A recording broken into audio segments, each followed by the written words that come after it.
Meet you back there. All right, thank you.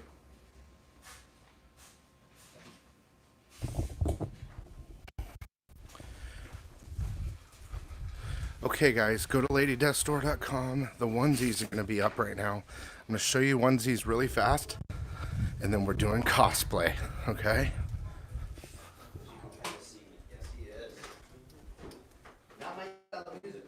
Man, that kid can sing. Going live. 45 seconds. You too, Sapphire. We gotta go live. All right. Just start live? Hit start live. And Perfect. Start live and it. One final thing. Hello, everyone. This is Julian the Hooligan here. Julian the Hooligan. Julian the Hooligan. What up? Getting ready? I'm ready. Captain of the ship is here. Onesies. Yeah.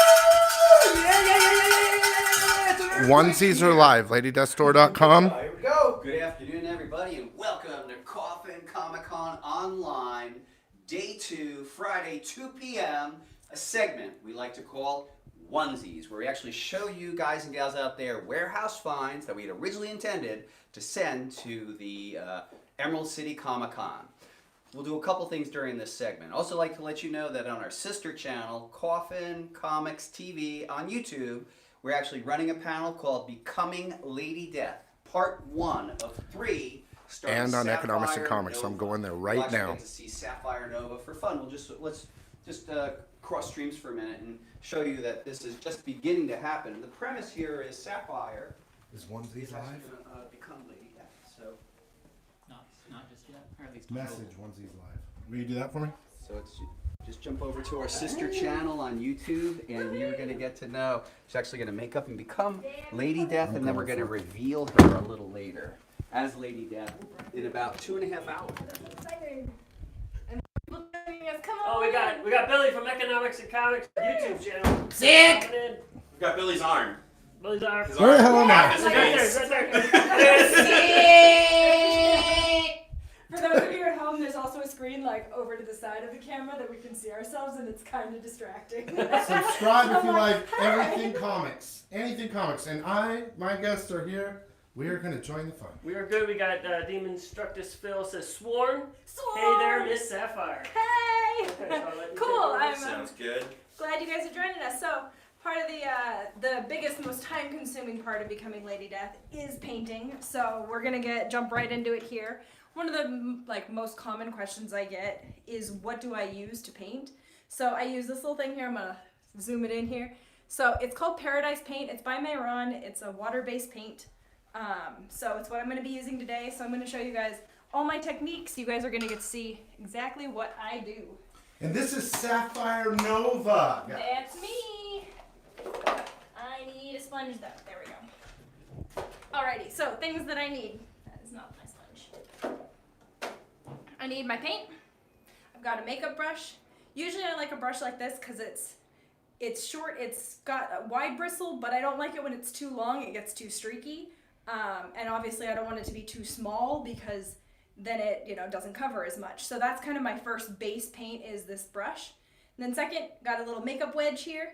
I use that to blot out all the paint so then you don't get streaks or blotches or all that fun stuff.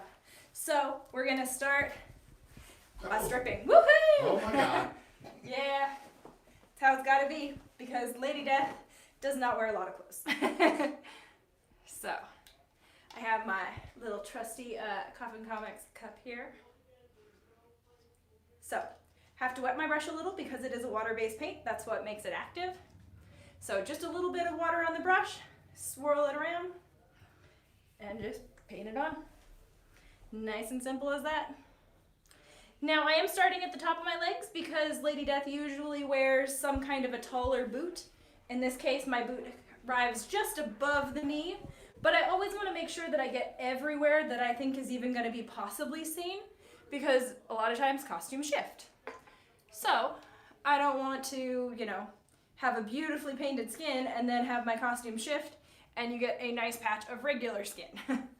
So I make sure that I get down anywhere I think that could possibly be seen. So I always like to start with the base and work my way up. because now I don't have to bend over places that I've already painted. So Phil Locklear says hello. Hi, Phil Locklear. Onesies are live at LadyDeathStore.com. Code ECON. Sweet. So, basically my first coat of paint, I am just gonna brush on everything. Like, doesn't matter where it goes. If you notice, it's like way streaky right now. I don't know how well you can see on the camera, but it is really streaky. So this is not at all how I want it to end up, but don't worry, that's not how it's going to be. This is just my first coat. If I need to move the camera, let me know. Okay, like away. No, you're fine. I know, as but long you know, as- she says she goes everywhere. So She's going to go everywhere. well, Yeah. that's what I Yeah. need to move the camera. Is what I'm Yeah, saying. we planned for it. Okay. It won't be anything that is not YouTube appropriate. S. Yeah. S. To a certain degree. We're on that line. Shouldn't we? All the important I mean- bits are covered, folks. Yeah. Yeah, we are, gonna get a little close and personal here, because that's, part of it. Lady Death just likes to, let it all show. So it's cool like that. But, so my first coat is usually just I just throw it on. And for those of you that don't know, there's a nice little mirror right underneath the camera. So I'm totally watching everything that I'm doing. And trying not to watch the little screen over here, because that is going to throw me off. You can angle it. Yeah. No, the screen. Your screen. So she doesn't look at it. Oh no. Oh, he's talking. I'm Yeah. talking about. Oh no, I know.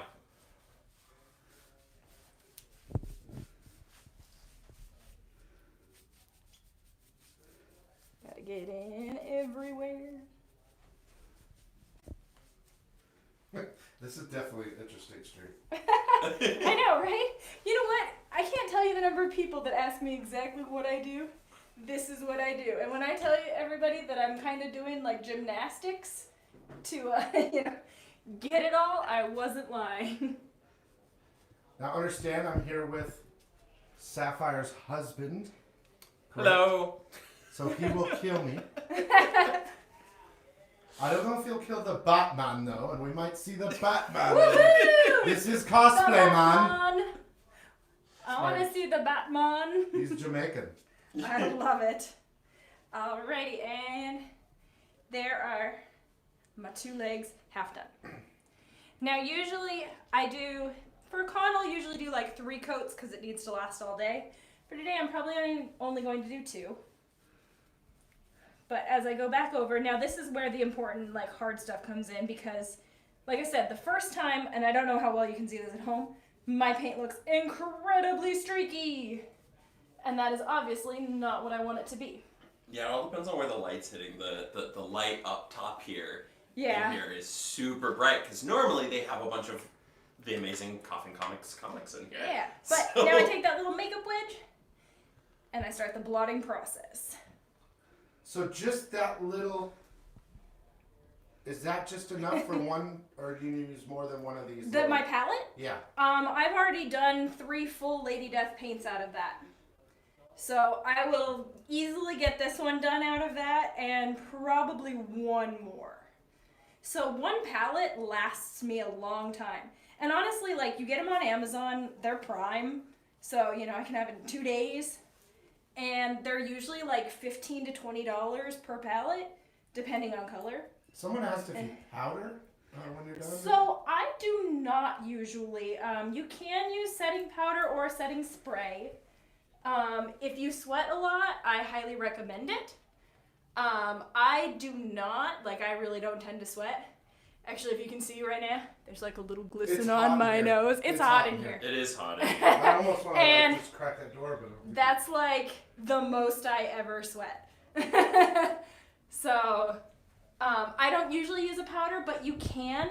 It helps just set it so it doesn't go, so it doesn't start to streak or move or anything like that.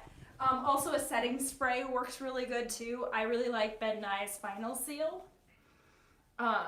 So like I said, if you're planning on, doing it all day, you sweat a lot, those things are really good. I usually spray my armpits because I'll sweat under my armpits. But that's really about it. So if you see, like, I'm using the sponge, it really blots out those lines so you don't get the streaky. Now, if you see, like, I've got, like, a patch here, I don't really care. That part's going to get hidden underneath the boot. So I'm not going to worry too much about that.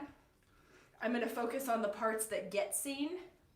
And if I have a little bit, like there's a little extra here and a little bit lighter here, I can kind of drag things over. Ask how many cosplays do you usually do a year? A lot. Well, I guess the question would be define that question a little more. Yeah. How many different cosplays does she wear, or how many cosplays does she make a year? I guess would like would events. Yeah, so I mean, we do roughly like 30 events a year. Or That's more. a lot. Yeah. Well, 30 shows, because that's not including events. Like, we come here and do, like Brian's, Kickstarters and things like that. So, I mean, I'll dress in costume probably a good, what would you say, like 15, 20 times a month? Like, Yeah. I mean, Yeah. Just at home? no, actually, rarely at home, unless I'm like trying things on. Yeah, I mean, honestly, I'd say we feature guests at about 20, 30 plus conventions a year as guests. And then as far as like wearing costumes and stuff like that, we do events like this. I mean, she's probably in costume like 2 times a week or so. So Yeah. I'd say probably closer to like 8, 10 times a month. Well, that's what I'm saying, like, Because it depends on how many like cons we're going to. Yeah. So So like some days it's like 3-day cons. Yeah, some 3-day days there's cons, an 2-day extra cons, event. and then like 2 weeks from now we've got a photo shoot we're doing with the Birds of Prey from the Arizona Renaissance Festival. Oh, cool. So we're gonna have like the Eagles and Falcons. So we do events like that. We do events like this. Like there's all sorts of different things we do that add to that. Let's see here. You got some questions on here. Ghost Rider says, "What up, Derek?" Hey, Ghost Rider. Phil wants to know, do we have a cosplay cover in the future? We're in talks with Coffin about that. She does have another cosplay cover coming out that we just announced. But I'm not going to talk about that here because we're on the Coffin stream. And let's see. Ghost Rider says, always wanted to cosplay. Do it. Totally should. And I need to put together a good Coffin cosplay for myself. Tired of Marvel and want to rep the Sworn. Says Hell Phil. yeah. Yeah, I'm drawing a blank. What's the Smith dude? The one who makes Lady you're Death's thinking sword. Cremation, or Yes, yes. cremator. Yeah. I'm so bad with names. I want to see a good Haxus cosplay. I think he is freaking awesome and so sexy. Also, I would love to see somebody cosplay Michael. Oh, there's a picture of Michael and Lady Death like making out, and it's one of the sexiest things ever. I really like Michael. So, what other cosplay do you do? They were asking, like, what other characters? Ooh, great question. I cosplay a lot. I have roughly 50 cosplays at home that I can pull out of my closet at any given time. Some of my most popular, I do, obviously, Lady Death. I've got 3 full different versions of Lady Death. I do Gamora, I've done Starfire, just came out with a Red Sonja. What else? Ash from League of Legends. I know, Let's it's see. hard to... Space Yoko from Done Gurren Space Lagann. Trunks, your Piccolo, Majin Buu. Yeah, I've done a lot of Dragon Ball Z. Let's see, who else do we got? You've done the Sanderson sisters. Oh yeah, that was this last Halloween. I came out with a Corpse Bride. Oh yeah, Corpse Bride. Oh, that sounds cool. Yeah, no, it was a gorgeous photo shoot. She looks amazing. That's actually really funny. We found a full wedding dress for, God, it was like $10. $10. Yeah, like it was like a $600 wedding dress at Goodwill, and we're like, we're gonna dye this. Yeah. So, well, the wedding dress, it's so funny because it started out with like these like giant sleeves and like full length, and I like chopped it to pieces. I dyed it. I had to like hand dye it because it has to have this beautiful ombre to it. So it was quite the process, but a lot of fun. I cut it up and I made bones for it because she has like a bone arm. Nelliel from Bleach. Yeah. You've done.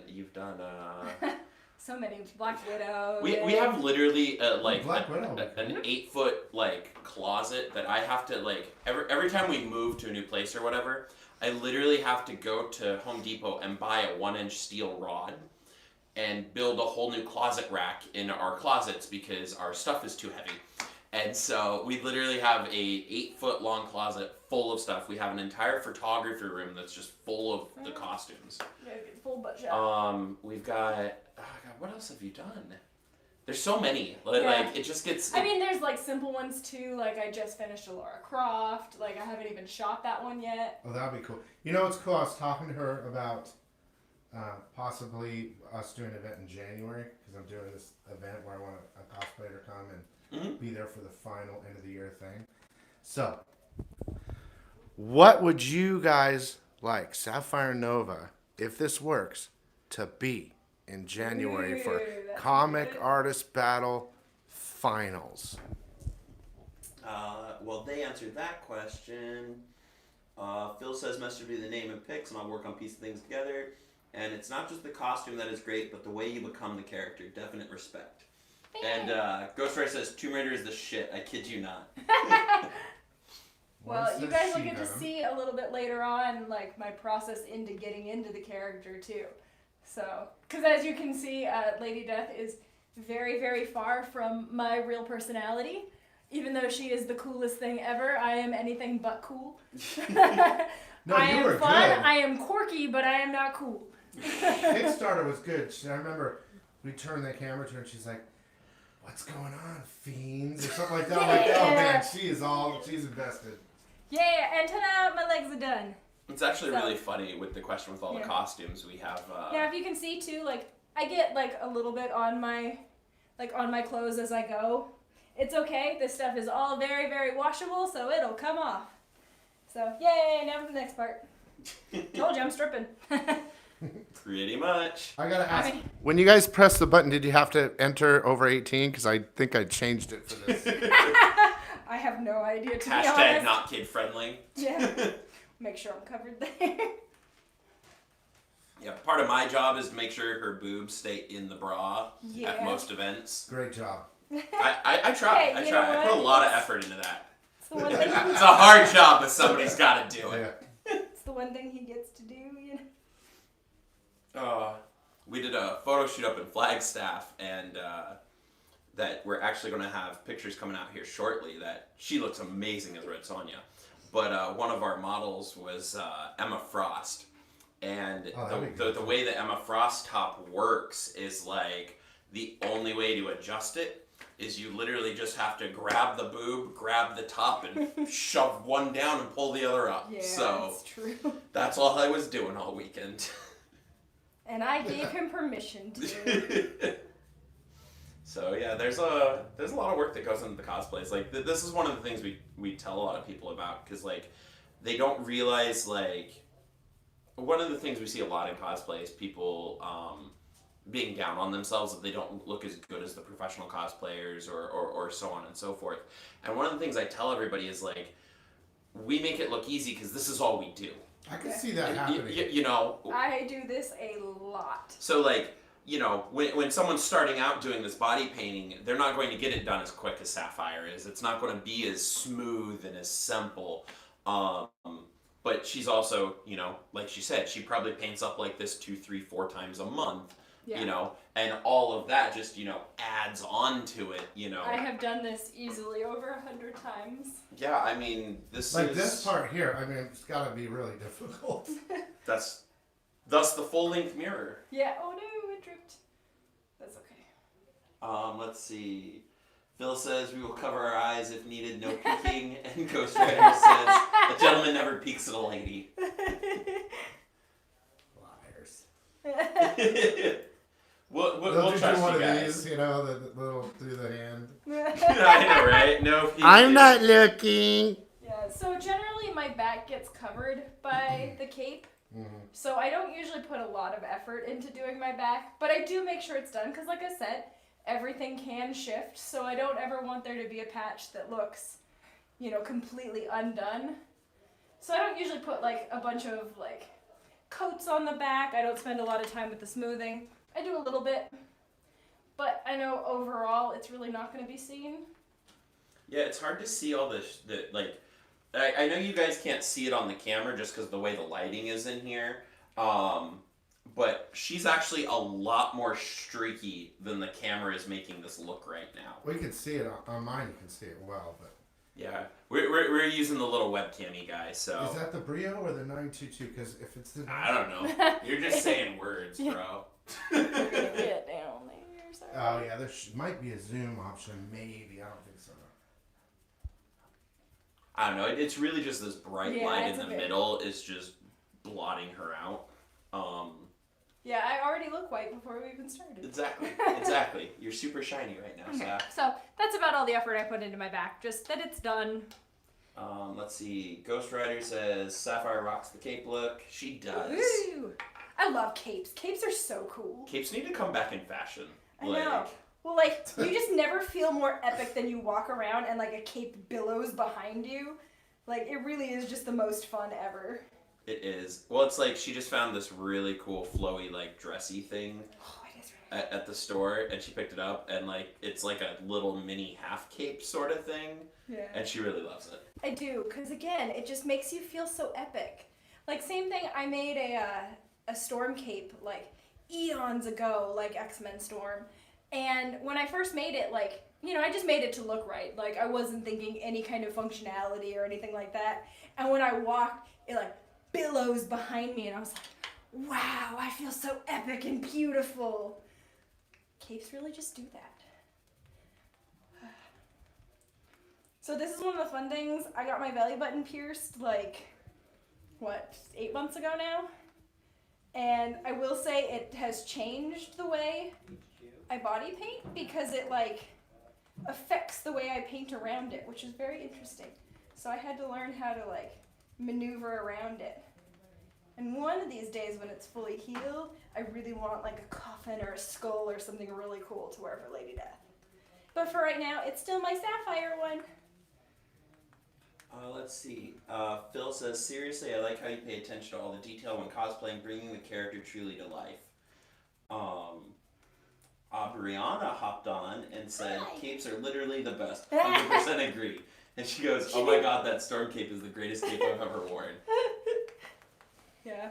Well, I appreciate the, you know, noticing my attention to detail. That's one thing, like, I really do try. Like, when I first considered even cosplaying Lady Death, like, I knew there was no way I was going to do her until I figured out how to, you know, how to be able to paint her, how to be able to do the right contacts, and all of that, because I wanted her to be right. Like, I wasn't going to do her a disjustice, you know?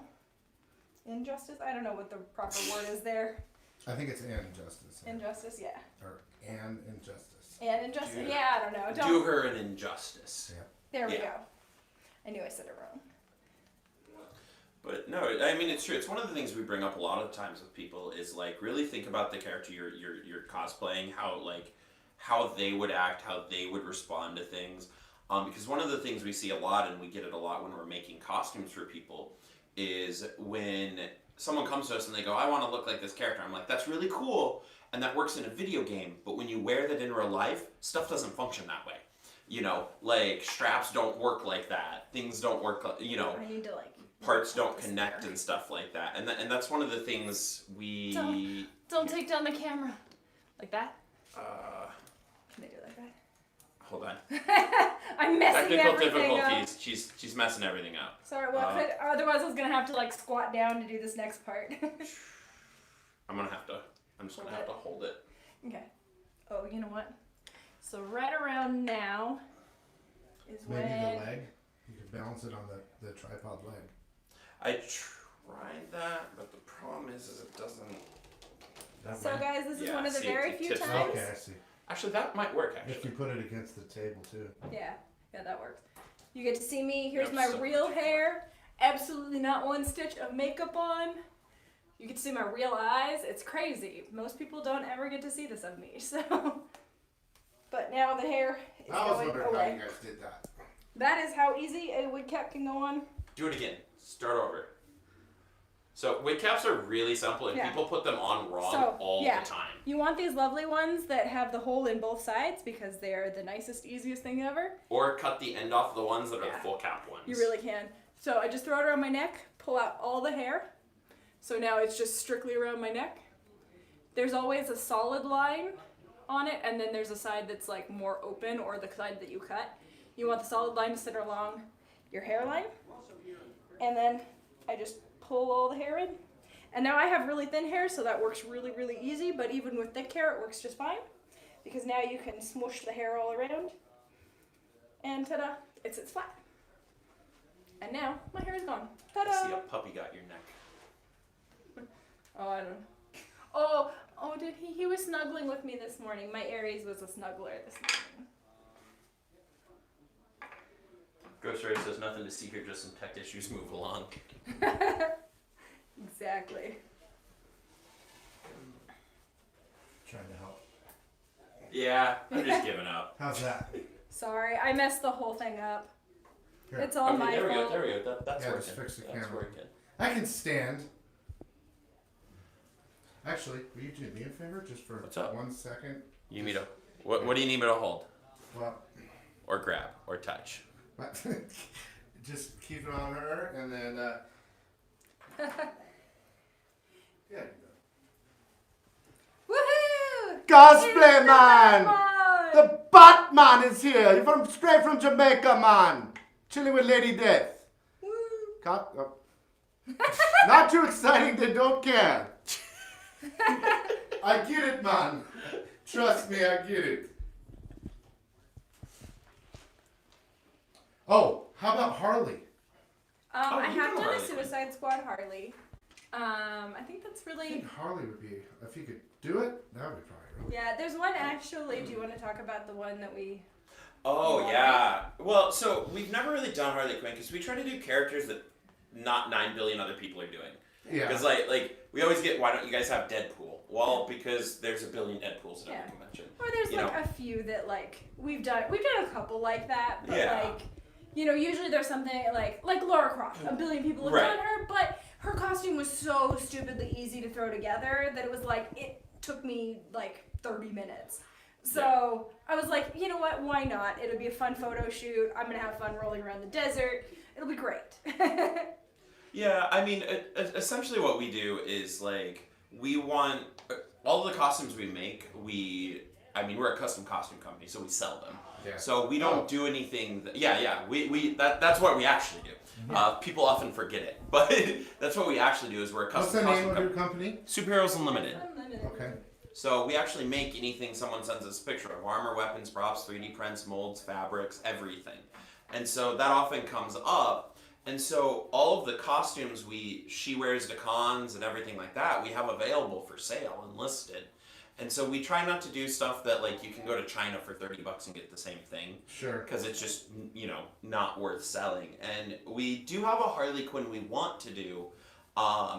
It's just very involved. Billy Tucci has a character card set essentially, where he's got like a Joker, a King, a Queen, and things like that. And he's got the picture here somewhere. I'll pull it up. You guys can probably see it on camera. Billy Tucci, Harley. I want you guys to know you guys are seeing like everything, all my lovely little jiggles and all that fun stuff that I'd rather people not see. I want you to know how much I love you, and I'm showing you all of it. Okay, so this is the Billy Tucci Harley Quinn we're looking to do. Yeah, that's sick. And it's a Harley Quinn. And that's one we want to do because it's something that nobody's done. The technical level of it's pretty high. And that's essentially how we decide what costumes we're doing is it really going to showcase our abilities as a company and things along those lines? Because like she said, Laura Croft, it's 30 minutes in a Goodwill run. Anybody can make it, so like there's no point for us to do that. And then that's really what we focused on. And honestly, that's one of the original reasons that we got drawn to Lady Death, too, was Lady Death has so many amazing outfits and costumes and designs. And This was one of my first, and it's kind of gotten redone and rebuilt and such, but it was one of the first, that thing has been so worked on. I know, It's but sick, I love dude. it. It's so beautiful. And, like, I'm so proud. I made all the bones and everything like that to it, so, like, I'm very proud of this piece, but it's... I mean, that piece in particular, it was Warbler and wood glue, and then that cracked, so then we epsiloned it, And then Saph handmade all those bones. Those are actually all Warbler scraps we had. Yeah. So she literally handmade every one of those bones here. Actually, I'll be right back. You keep going doing your thing on there. I gotta check in over there. We'll be right back. We're So also. if you guys see here. How are we doing? We gotta check on the onesies. There's 15 minutes on the onesies. LadyDeathStore.com. Code ECON. Free comic. Let's check it out. The ghost guys are like, hey. Right, like there was like the ghost members were his little pocket pals. Yeah. Yeah, it was such a great experience. Like so much fun with the with Ghost. But yeah, Brian Polito knows everyone and everyone. Brian's a legend here in Phoenix and all over the world. So it's great. So if you want to go to a show with Brian Polito, expect the unexpected. That's because true. it's always a lot of fun. That is really true. Right on, man.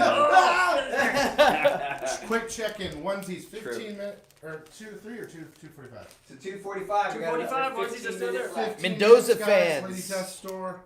They want me to go back. Nice 3-pack. Go back, man. It's cool, man. Just wanted to check in. Homage Classic Edition. Homage Silver. And Gold Edition. Poor Joel. Hi, welcome back. Sorry, I had to do the quick check-in. Oh, good. Let's see. Phil says, how do you come up with details ideas for your cosplays? They are all phenomenal.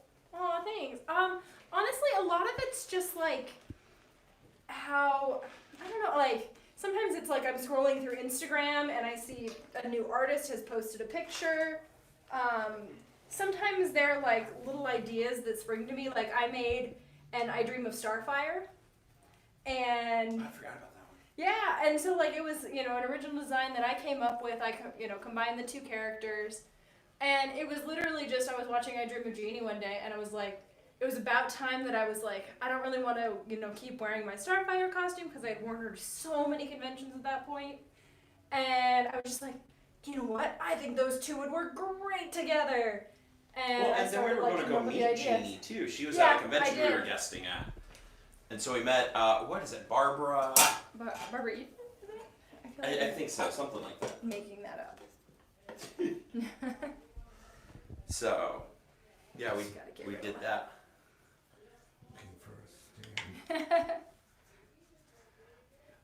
don't worry, I'm trying to Yeah, I make mean, you this, can probably scoop the comics there. PG-13 here.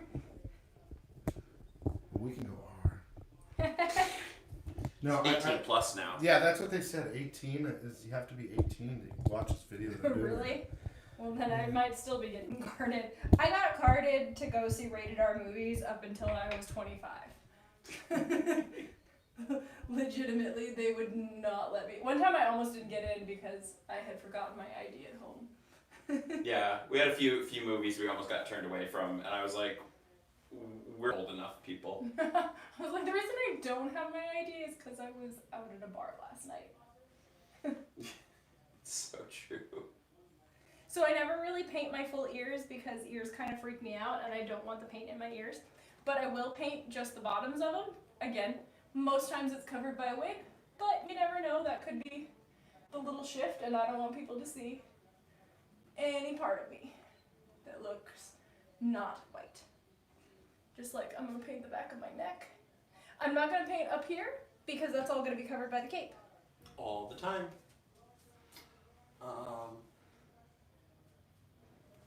Phil says fingers ready to cover eyes if we have a wardrobe malfunction. Don't worry, we're past most of the potential wardrobe malfunction areas.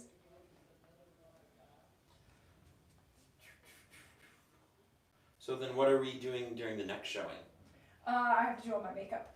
Oh, you're doing all your face stuff? Yeah. So this time's just the body? Yep. Okay. So I'll show you what goes into all of the makeup ing of it, and then maybe we'll let people choose which version of Lady Death they want to see me in. Yeah. And we'll get ready, and then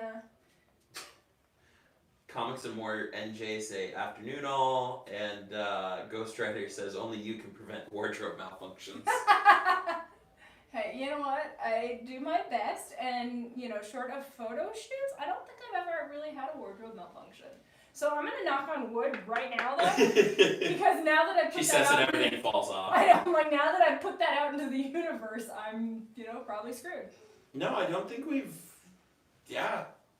God, we're coming up on 6 years here, and I don't think we've ever had any like major costume malfunctions at a show. Belly button. Knock, knock, knock. Yeah, exactly.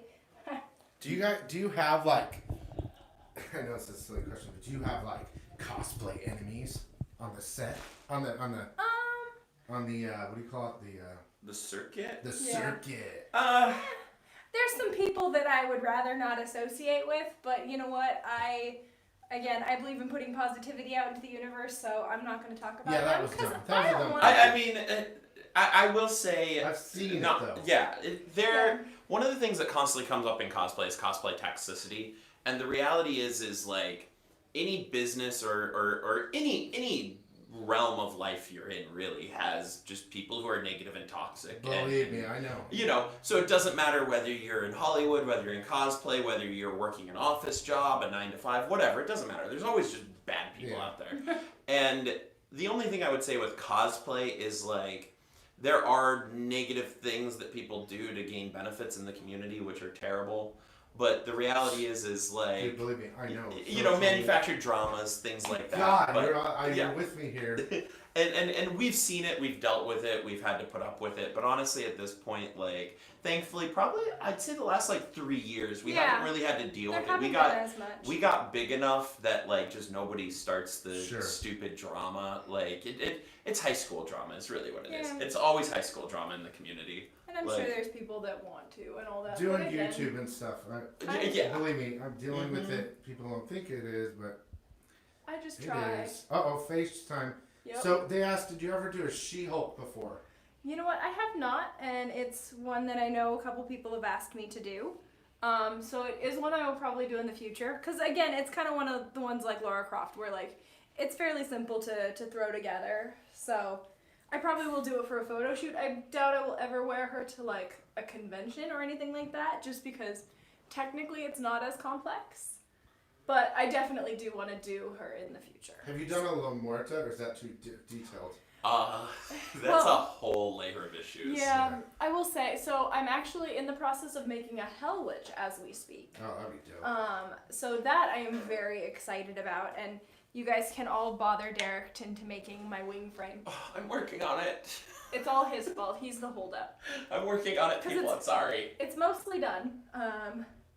I need to finish a couple little details, but she's pretty well along. I just need to make the wings once the wing frame is made, and that's on Derek. Yeah. So blame him. Essentially, we haven't done a La Muerta because of ethnicity issues.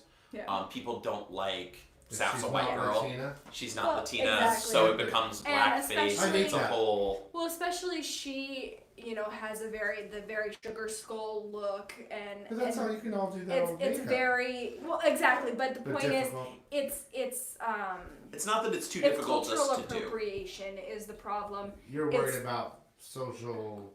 Outrages. That's just. Yeah. I hate that we're. I gotta be honest. I hate that we're in that right now. But you know, whatever. Yeah, I mean, it is what it is, though. I mean, we are looking for a model to model it that would be culturally appropriate for it, because that is something that like it's a thing, and I get both sides of the arguments, hands down. Like nobody is necessarily in the wrong in regards to that. Have you heard of the new character called Punchline yet? Yes. What about that? From what I've seen of Punchline, we might do Punchline for like a photo shoot. Yeah. But she's not going to be a con one because again, it's just that super simple, easy to do. Yeah. You know, there's a billion of them out there. Like one of the big things, I mean, and Lady Death is a prime example of it, is be original, be unique, be creative. Yeah. You know, be one of a kind. Like why join the herd? And that's essentially like what we try to focus on that, like, because there's just so many of those, like, you know, Harley Quinns, Deadpools, Captain Americas, like. Someone says Scream. Scream? Venom, the girl, Oh, okay. Oh, I haven't heard of that. that one. would be like. I don't know how they can make Scream like good looking, you know, because she's like Aubriana says would be interested in Muerta. Witchblade. And I thought Aubriana would be. I thought, for yeah, that. Aubriana, I thought I'd be for that one too.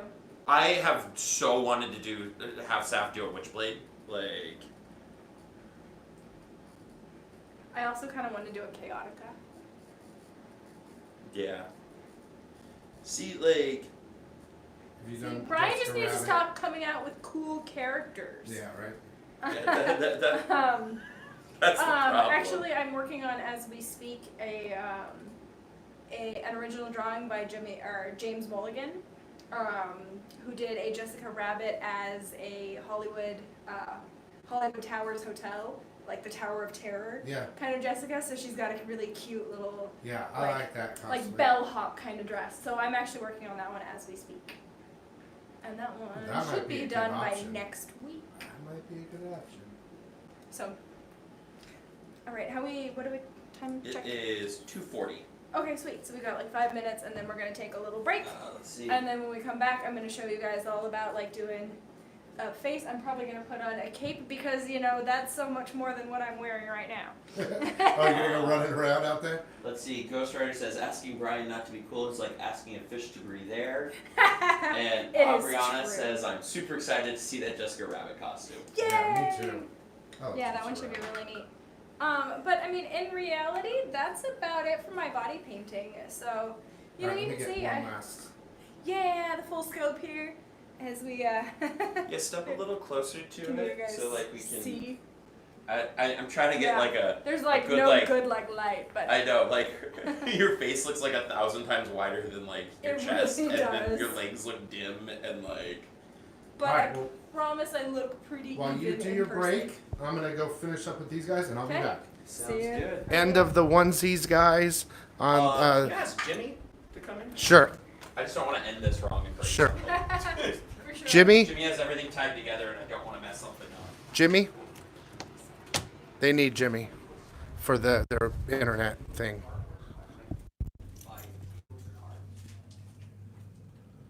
You still got 5 minutes on the onesies, right?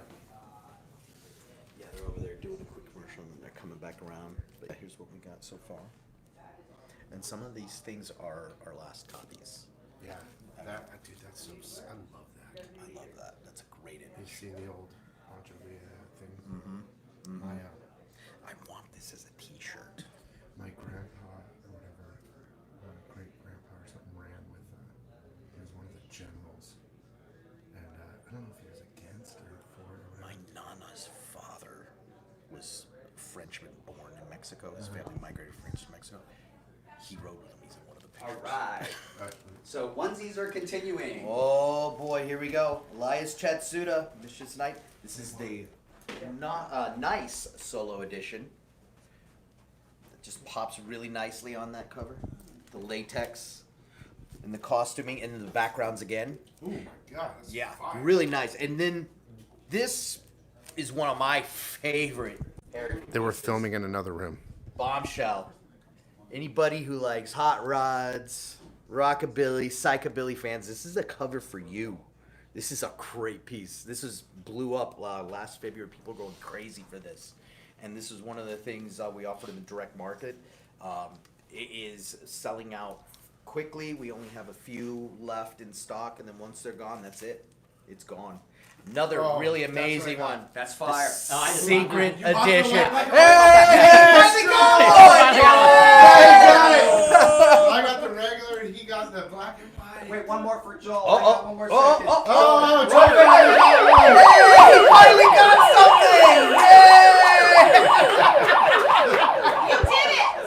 All right, it's Jan Salito. This is the black A and definite white secret conflict of edition. interest.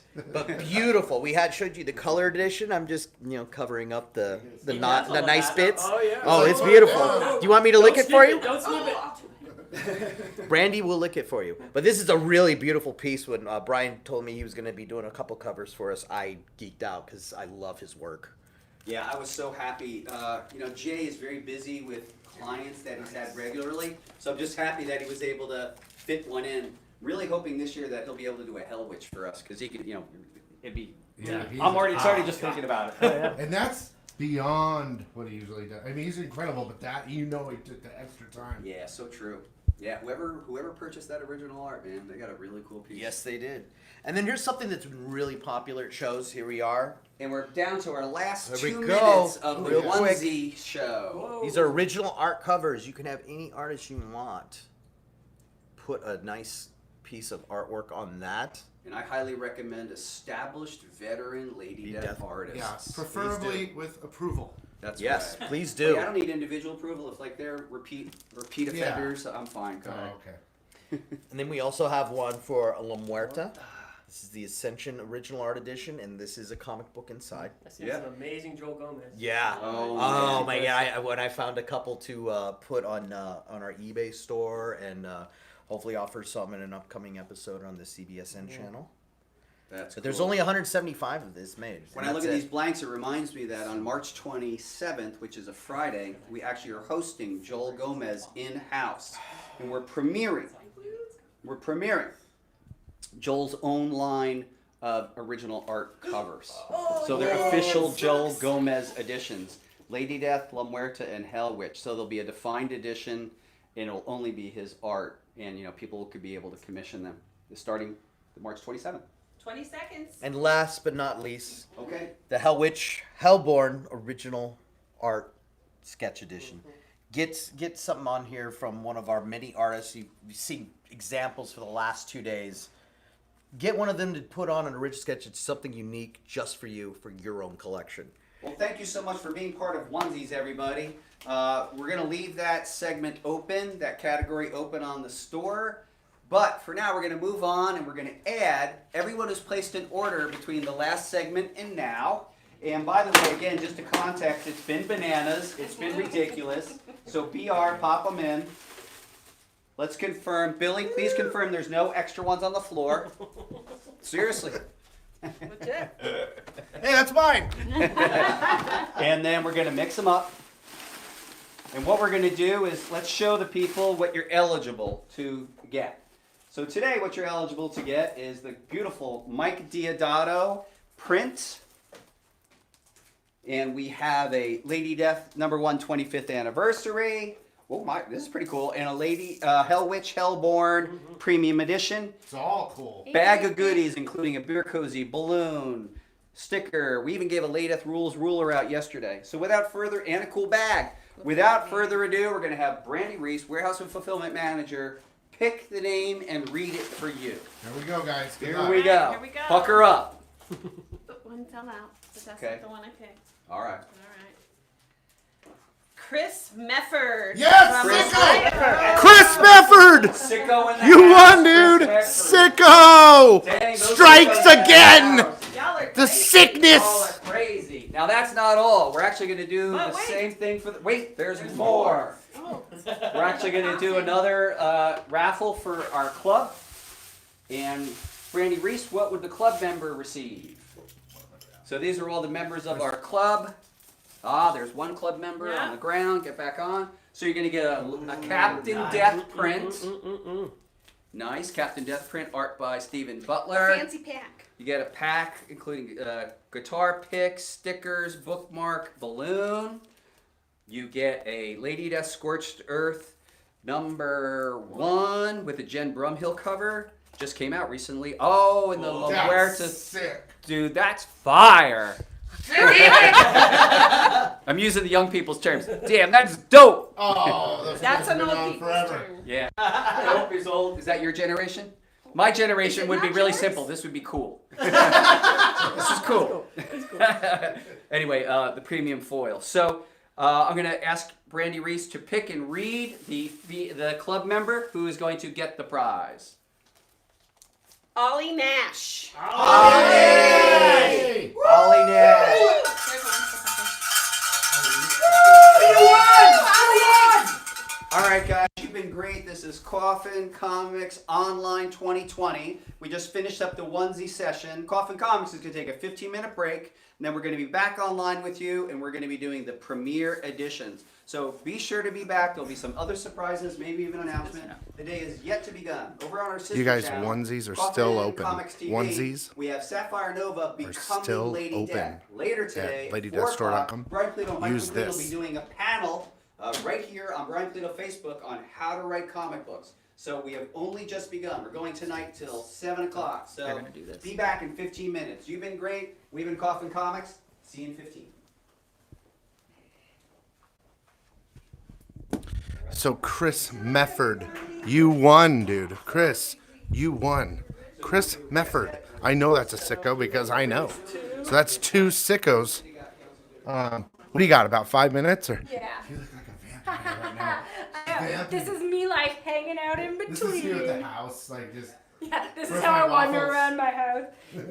Where are my You should come out of the this coffin morning? like that.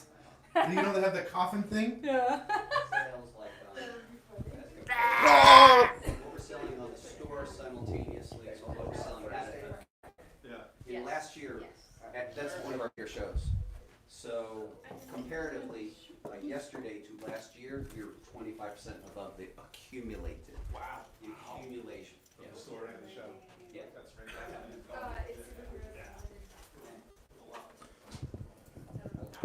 So you guys, Lady Death Store. Oh, sorry.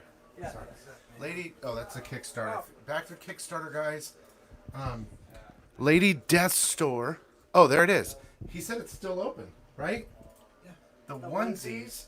The onesies are still open, guys. Yeah, they're gonna stay open. They're gonna stay open. And those are fire, okay? And just no one's here, so you could use my code ECON and get a free book at checkout. There's gonna be different, like we've already know if you're just tuning in now. Every once in a while there'll be something else. If you want to buy, use the code ECON. They're good to go. I've been told they're good. So I was scared about that. This is all their stuff right now on their. Is this which page is this? So this is our homepage, our Lady Death Store homepage. So this is the main page. When you get to it, this is what they're going to see. So what we're doing And then is, again, you know, on when the we're different live on categories social, we're that giving we people a have, link, and we're just telling them to go to the everything store, is and then here we can on build the in these links, individual right? landing pages So for everything that you want is So that landing when page, and you can go and look anywhere you want. Yeah. So And remember, you can use the code anywhere. the code is good for anything that you order, right? So it just doesn't link matter. is in It's that covered. live session. Yeah, So it would be on the somebody that Facebook post, to it would us be on again. YouTube. I mean, it just everything. We've got So we've been on everything my up here. Facebook. The emerald looks awesome, but oh my goodness, okay. So we still have stuff from our Black Heart So that's how we celebration do from And then we also have like February our the schedule 7th-ish. as well. So we still have Yeah, some there's all items up types of here. What I'd love to be able to I'll do, get out because he's doing. we're sort of like learning as you know, we go. his thing going. I So, want to get back to Sapphire. we're They're already liking getting to that. this, like when we are literally like Home Shopping Network, where it's like we've built all this stuff in advance, it's all landed. Because I don't want to put on everything, so Okay. then I miss the big reveal. What are we looking like? Couple minutes? 5 minutes? Ready? Yeah, 9 minutes. And 9 minutes. 9 minutes. 9 minutes. And then I'll I love that. You know what, Joel?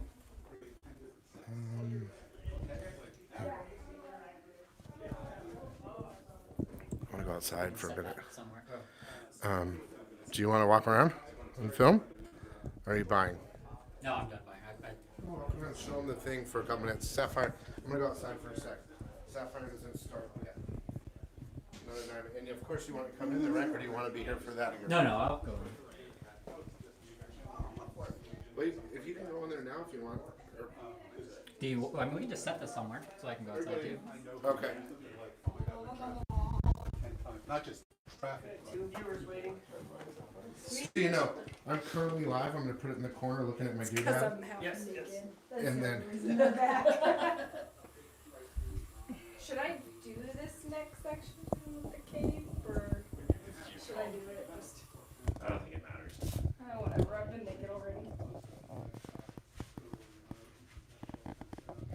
Be right back, guys. Oh, dude, they love it. I'm gonna plug it in to charge for a minute too.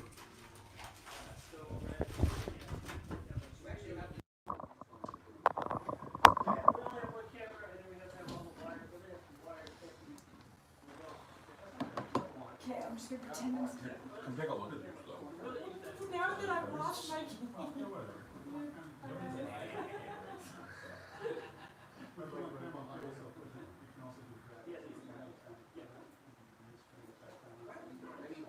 There's a, I was watching CBS this morning a couple weeks ago. And they were profiling this woman. And in 2008, how farmers have been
what's going on right now. TikTok time. Where's the TikTok camera? Yeah, we should do some TikTok. But yeah, so it's super plastic. It's right there on your face. Super plastic. Working. Company. Is that air kicked on in there, and we're like, oh, now it's cold. I love this one.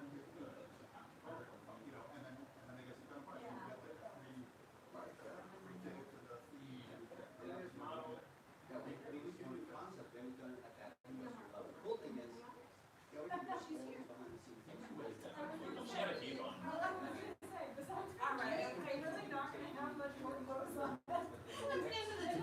Blame the artist. It's so funny because I'm more embarrassed walking around now like this, but like I have full underwear on, like I am more clothed now than I am normally. You have to make a whole, like, I'm just drawn this way comment.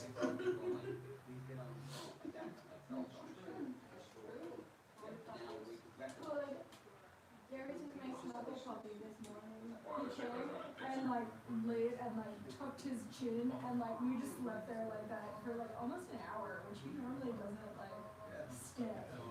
He'll snuggle for like 10 minutes and he's like, I'm done with this. But he was my snuggle puppy, and I love that.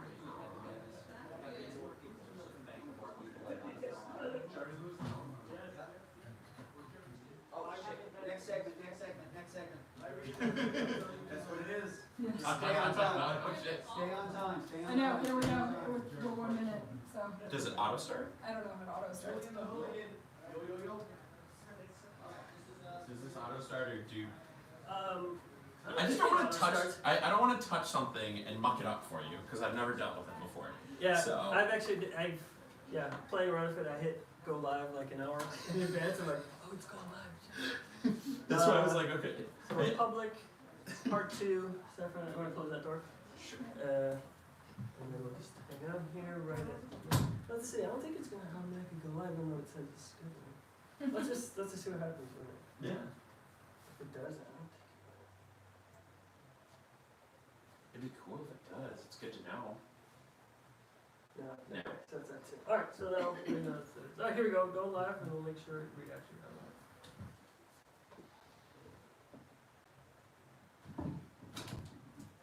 Yeah, we're live. Sweet. All right. Hello, everyone. Welcome back. Somebody make a comment. Let's see that we're making sure we're really live. Say hello, out there. Somebody say hello. Don't leave me hanging here. I'll be right back. Sorry. I'm sorry. Go ahead.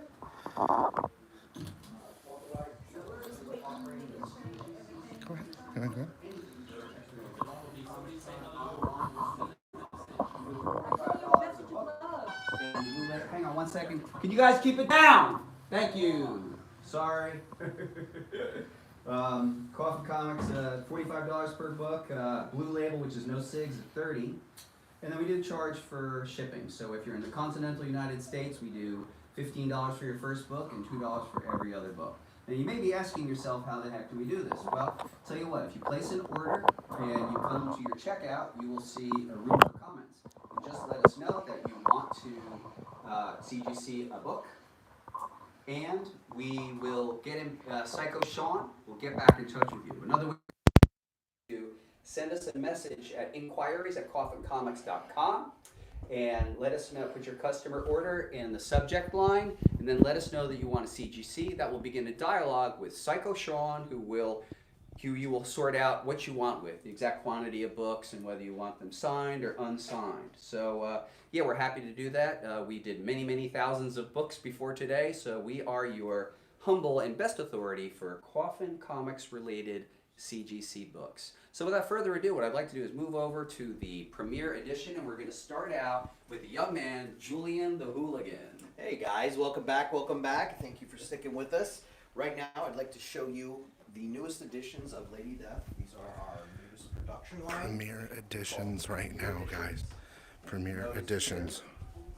We're gonna make our way back to Sapphire Nova.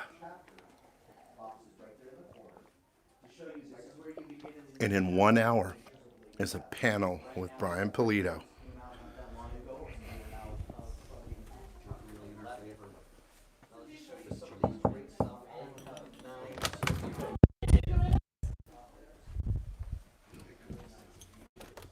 I've got all kinds of, fun colors that I can pick and choose from.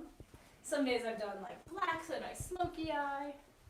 But today I'm feeling a little royal purple. So I start, she's got very defined features, so I like to make sure that like I've got a really strong kind of brow bone.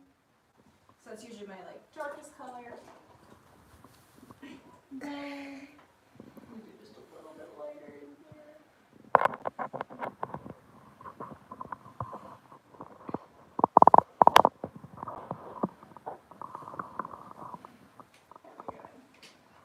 So, nice and simple there. I don't know how well you guys can see the color. Actually, I can see it pretty good considering. Can you? Okay. Good, because, again, this is a fairly weird lighting in here, but that's okay. I'm usually pretty good at this point that I could do this while driving, which, I've never done that before, ever. Please, I put on eyelashes while driving. I don't recommend it. Looking for brushes. This is half the battle of getting ready for Lady Death, is finding the right brush that you want. Where is that brush? Oh, there it is. You guys want to see? I have a nice little makeup case. It has kisses on it, so it's fun and pink, because I like pink. But I'll always have a nice little makeup case. I always travel, where's my little bag? I always have like a little bag, like something like this that comes with me to shows that usually I keep like that palette that I showed you in the last video, in case I need to do any kind of touch-ups or anything like that. I bring my contacts along, because some days, you know what, I always wear my contacts throughout the entire show day, but sometimes as soon as the show closes, I want those suckers out. So. Comic Tomorrow says I need that case. I don't remember where I got it. I think you might have found it at like a Goodwill or something. Yeah, we are super lucky in our Goodwill finds, honestly. And it's all stuff you can't find online for some reason. I love, me and my friends sometimes when there's like half off Goodwill Saturdays, we go Goodwill hunting, and we'll go hit up like several different Goodwills and, find cool stuff like that. Because yeah, a good makeup case, it goes a long way. I need makeup cases. But generally I'll take just like this to a con with me. That way I don't have so much to carry around. But, I always keep the essentials in there. Fake nails. Nail glue. I usually have eyelash glue. Here's my eyelash glue. Always important in my Lady Death makeup bag. My challenge coin. Oh, yeah. There it is, yeah. Anybody else got theirs? I'm challenging you now. Comic says Phil won't let me look at purses anymore. You know what? It's raining. Or maybe we got hail again, just like Fiend Fest. That would be crazy. You know what? It seems like every time we do something here at headquarters, that there's always some kind of storm going on. And I don't know what that says about headquarters. But maybe that makes it that much more awesome. Okay. It's just rain this time. Just rain? Yeah, Fiend Fest we got full hail. Weather anomalies followed Coffin events. Was it Mesa Amphitheater? Or Mesa? Yeah, Mesa Convention Center. Yeah, Yeah, literally we did, it was in what, February? Mm-hmm. Yeah, so February stormy last time. year, and it literally just actual hail, like pea-sized hail coming down in Mesa, Arizona. Mesa gets crazy ass weather. We I get a have lot a of. little table right here, so I have to maneuver around it because I need to see this up close. Those That microbursts. sexy wig. Microbursts. So, Microbursts are terrifying. God. I watched one shred at a trailer once. Oh, I don't doubt it. They're vicious. Invisible tornadoes are the most terrifying thing on the planet. There we go. And then, again, she's usually pretty dark. I'm going to do some under. A lot of costumes and stuff I won't do under eyeliner just because it's, oh, now that I'm up closer, hold on. I'm like, oh gee, I missed some spots. We're gonna go back for the paint. Huh. Let's see. I think that helps a little. Yeah. You guys see a little better? Can see a little better, I think. Huh. Oh yeah, how about that? Might miss my nose. So I always go back and check. I have to like get kind of up my nose. It's fun. Gotta have white everywhere, folks. I know. There's all those places that like, you know, I have to kind of like move my nose. Like things you don't think about. Like, oh yeah, there's a crease there. It'd be kind of weird for it to not be there. There we go. That's better. Okay, back to the eyeliner. Sorry, this is like close and personal stuff here. But again, she's got these very just defined features, so I like to make sure that I really, oh thanks, that actually helps me too. That I really get in there.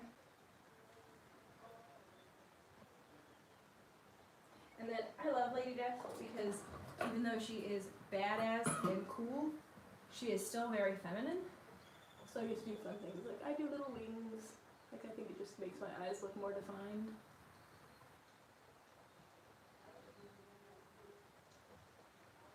This is like the intense concentration. Thank you. I was like, oh no, I'm putting a shadow in front of my face. Ooh, I really like how this iPhone 11s are really heavy. You've been holding this for 2 days like that. I feel you. I can see your eyes really well in the camera though, like. Yeah, see, man, look how pretty that's coming out. Welcome back, Ghost Rider. Alrighty. Sorry guys, I know, making my camera guys work for it today. This is definitely behind the scenes for sure. Yeah, I mean, this is truly, like, this is all the kind of stuff that, like, I go through every day, whether I'm getting ready for a show or a shoot. So now, the kind of fun thing is with contouring and stuff, you know, I can't use generic, like, contour palettes because, you know, if I use, like, a brown or a beige or any of those kind of ones, it's very odd against the white. Like, it's not how her contour would be. So I actually have, like, a little eyeshadow palette. And this is how I do my contouring, is I use gray eyeshadow. Because she's got very defined cheekbones. Oh, it's amazing how fast that worked. Isn't that crazy? Yeah. So, you know, just from here. And what it does is it makes it look, it gives that appearance of having these very chiseled features. Which I have a very, very round face. But I'll do that. Sometimes I'll even do a little bit on the chin line. Take away just a little on the back. Let's see. Heather's asking, do you need to use waterproof makeup? I don't. Dude. No, I don't. She became British suddenly, folks. I don't even know what that was. No, I don't. Honestly, most of my stuff, as far as makeup goes, I'm cheap. I like to buy, you know, just generic stuff that you'll find in any like CVS or Walgreens or any of that. Like I think this one's a Wet n Wild. Especially because I go through so many different colors and shades and stuff like that. I don't want to invest in expensive makeup for every different, you know, skin tone or shade or any of that I need. So Because I want to say probably at this point you have about 12 different like almost full body paint costumes. And so that'd be 12 full palettes of colors, 12 full designs. Yeah, with I mean, very minimal everybody, crossover. Like, you know, because I'll even use it sometimes, like, for instance, I don't know how well you can see. Again, I've got like a little bit of like some discolorations like right around my eyes, where like, you know, like right there. I didn't quite get in far enough with the makeup. You know, right there I didn't, because I don't want to get too close with the body paint. So like, a lot of times I'll find, you know, just, let's see, again, the search for a brush. Ghost Rider says, I did not think it was possible for me to respect cosplayers more, but then I see this level of dedication. This is all the time, peeps. Let's see, Phil says, is this the most complex cosplay you own? No. It's, no, honestly, like, this is pretty on par with what I do for, like, Starfire, for Gamora, I'd say Gamora and Lady Death are pretty equivalent as far as like amount that I need painting, the like level of like makeup needed and that kind of stuff.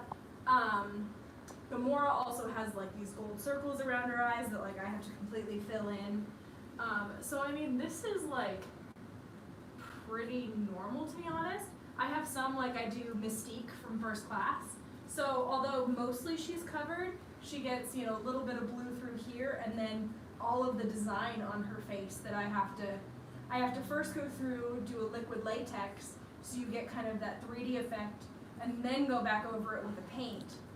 When you say First Class, you mean with like the X-Men outfit on, right? Yeah, the yellow bodies. The other one's really hard, right? Yeah, which I actually really want to do for a photo shoot one of these days.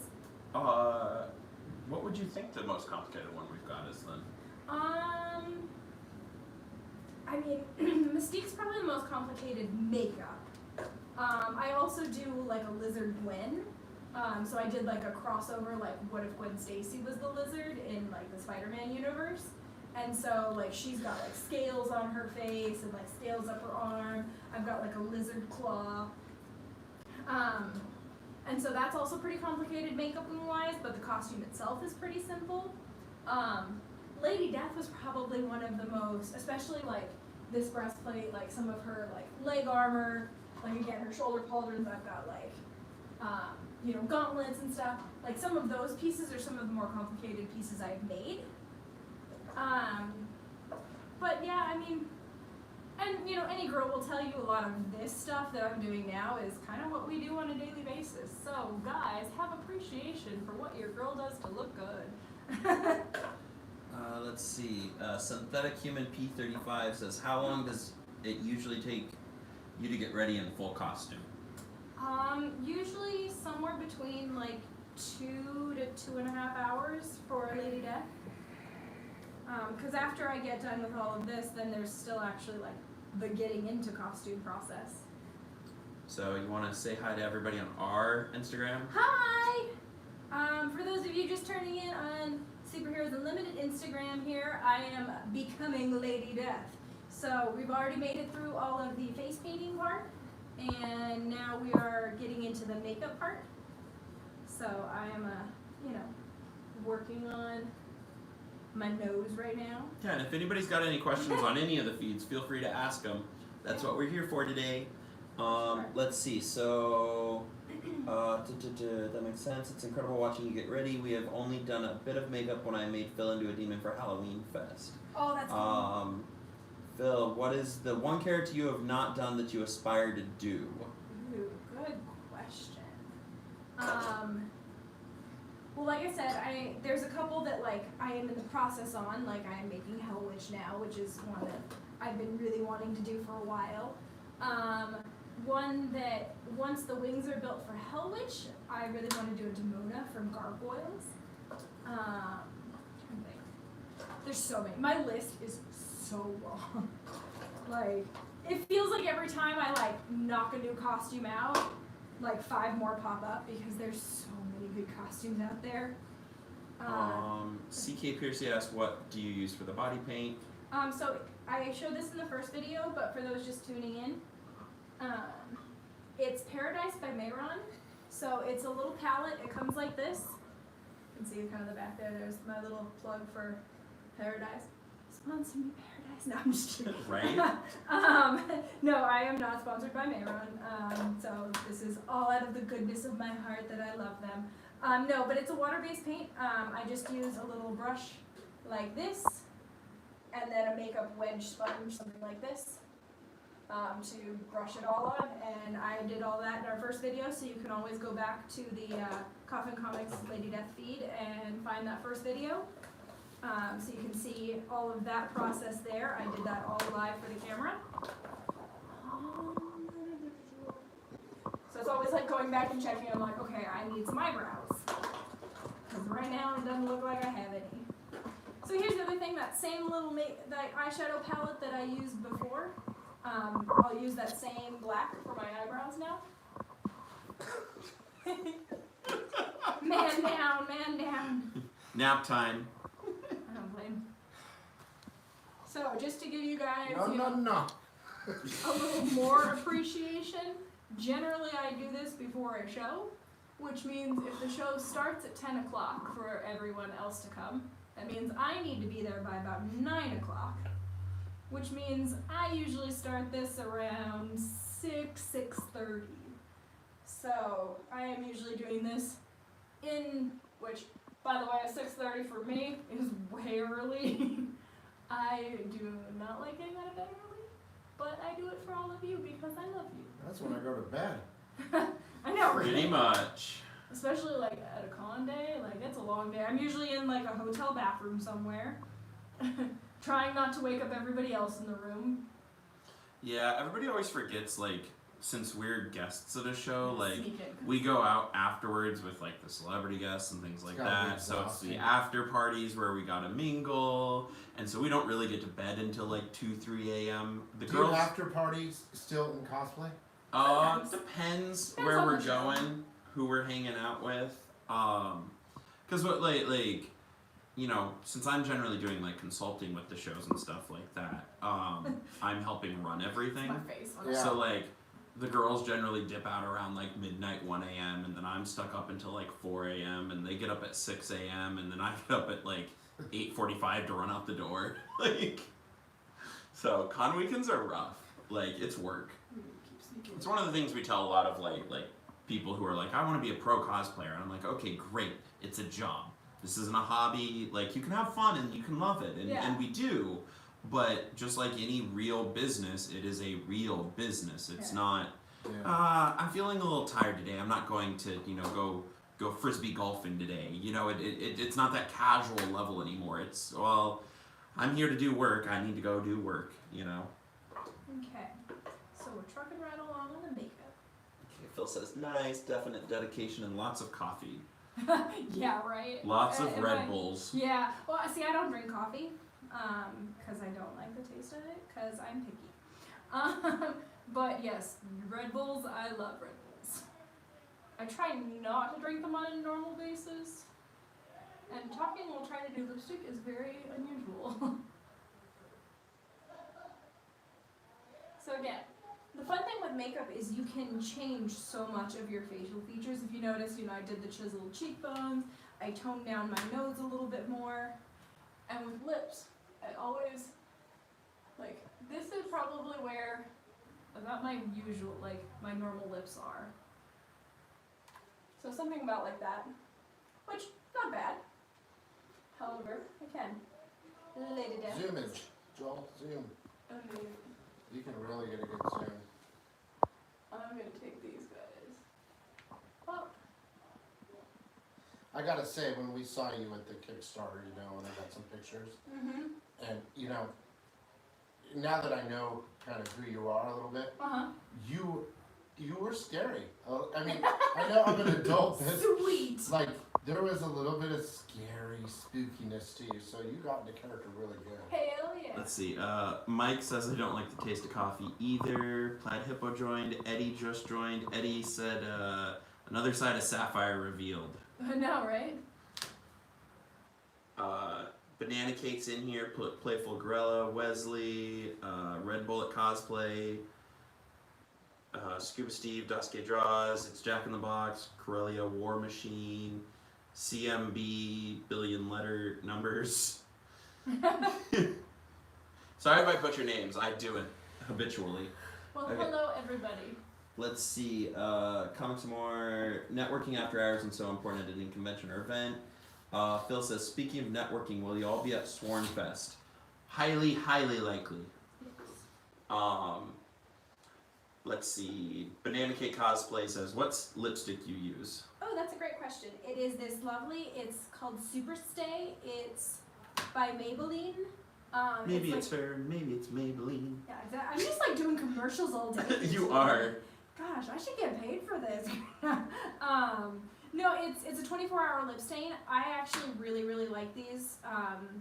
Mine is really run down, which is why I have to use this. Usually it should just go on like a lipstick. CK wants to know, how do you keep the lipstick from feathering? So this stuff actually, because it is a stain, it stays on all day. so I don't have to worry about it feathering or doing any of that kind of stuff. I really like it because it doesn't shift, it doesn't do any of this like weird stuff. Let's see. Scuba Steve is asking, are you guys getting ready for a con? Not today. Well, I mean, kind of. We're at a con. This is COFFINCOMICCON online. So, ECONOMICON. so it's we're doing something different because of all the concerns lately, and with ECCC, how many C's are in there? 3. I mean, more importantly, how many did I say? Getting canceled. This was kind of a fun way to bring it all together. So. Were you gonna go there? We were not. We were not. No, we weren't going anywhere else. We were doing a shoot or something that weekend. I don't remember. It was more than yesterday. Yeah, right. I don't remember anymore. It's been a rough week. Yeah. Okay, so looking pretty good as far as makeup goes. Details. Eddie, how long to get ready? About an hour, 2 hours. Superman, what are you dressing like? Lady Death. Although you guys are gonna get the chance here to vote pretty soon on which version you want me to wear. So actually, Get ready for those thumbs up and comments, folks. I know. So after I put on these lashes, maybe we'll do that while I can still see, because next are coming the contacts. Oh yeah, I have to put in her contacts. He does. Well, so I'm getting better about putting in contacts, but I don't wear contacts normally, so I only wear specialty contacts for costumes. So you guys are gonna get to see a fun sight, because I, am very good at putting in contacts. Ha ha ha ha. No sarcasm. I've always been freaked out about putting contacts. I never done it before. I just so especially with this, is I have to put everything on first, because the contacts, they obscure my vision. They're so freaky. And so, once those are in, I can't see subtle details. So like things like, is my paint even? Is my, my eyeshadow blended? Like all of those things I can't tell well enough once they're in. So I have to do all my makeup first and then pray that I don't cry. Because if I cry, it's a water-based paint, so I'll have streaks. So, not fun. That'd be kind of cool, actually. Some of that streaky. Let's see here. Unicorn Princess joined. Mind Man Riviera. Let's see. Banana Cake, she just says she struggles with contacts a lot too. Superman says awesome. Phil says we need to get you all up here in Jersey when all the smoke clears. Totally. We haven't been back to Jersey in a while and would love to go. Chris Vaughn said, did so great at Fiend Fest. Hated not getting your cosplay cover. Who do you think does a good Lady Death? Obviously Saph. She's the official. And hey Derek, you do a great job too. I do, thank you. That means a lot. Derek doesn't get enough recognition. I don't get enough, you know what, I will say a lot to him, whereas, I'm doing all this stuff, in the spotlight, in the limelight here. He's doing all the background stuff. Like, he's the one that makes all this happen, because if he wasn't running all this stuff, I would be clueless. Social media is extremely time-stating. That's all I do. People don't realize how much I have to do in the background to make all this happen. Because they're like, oh, Saph's amazing, and she is, and I love her, and that's why I married her.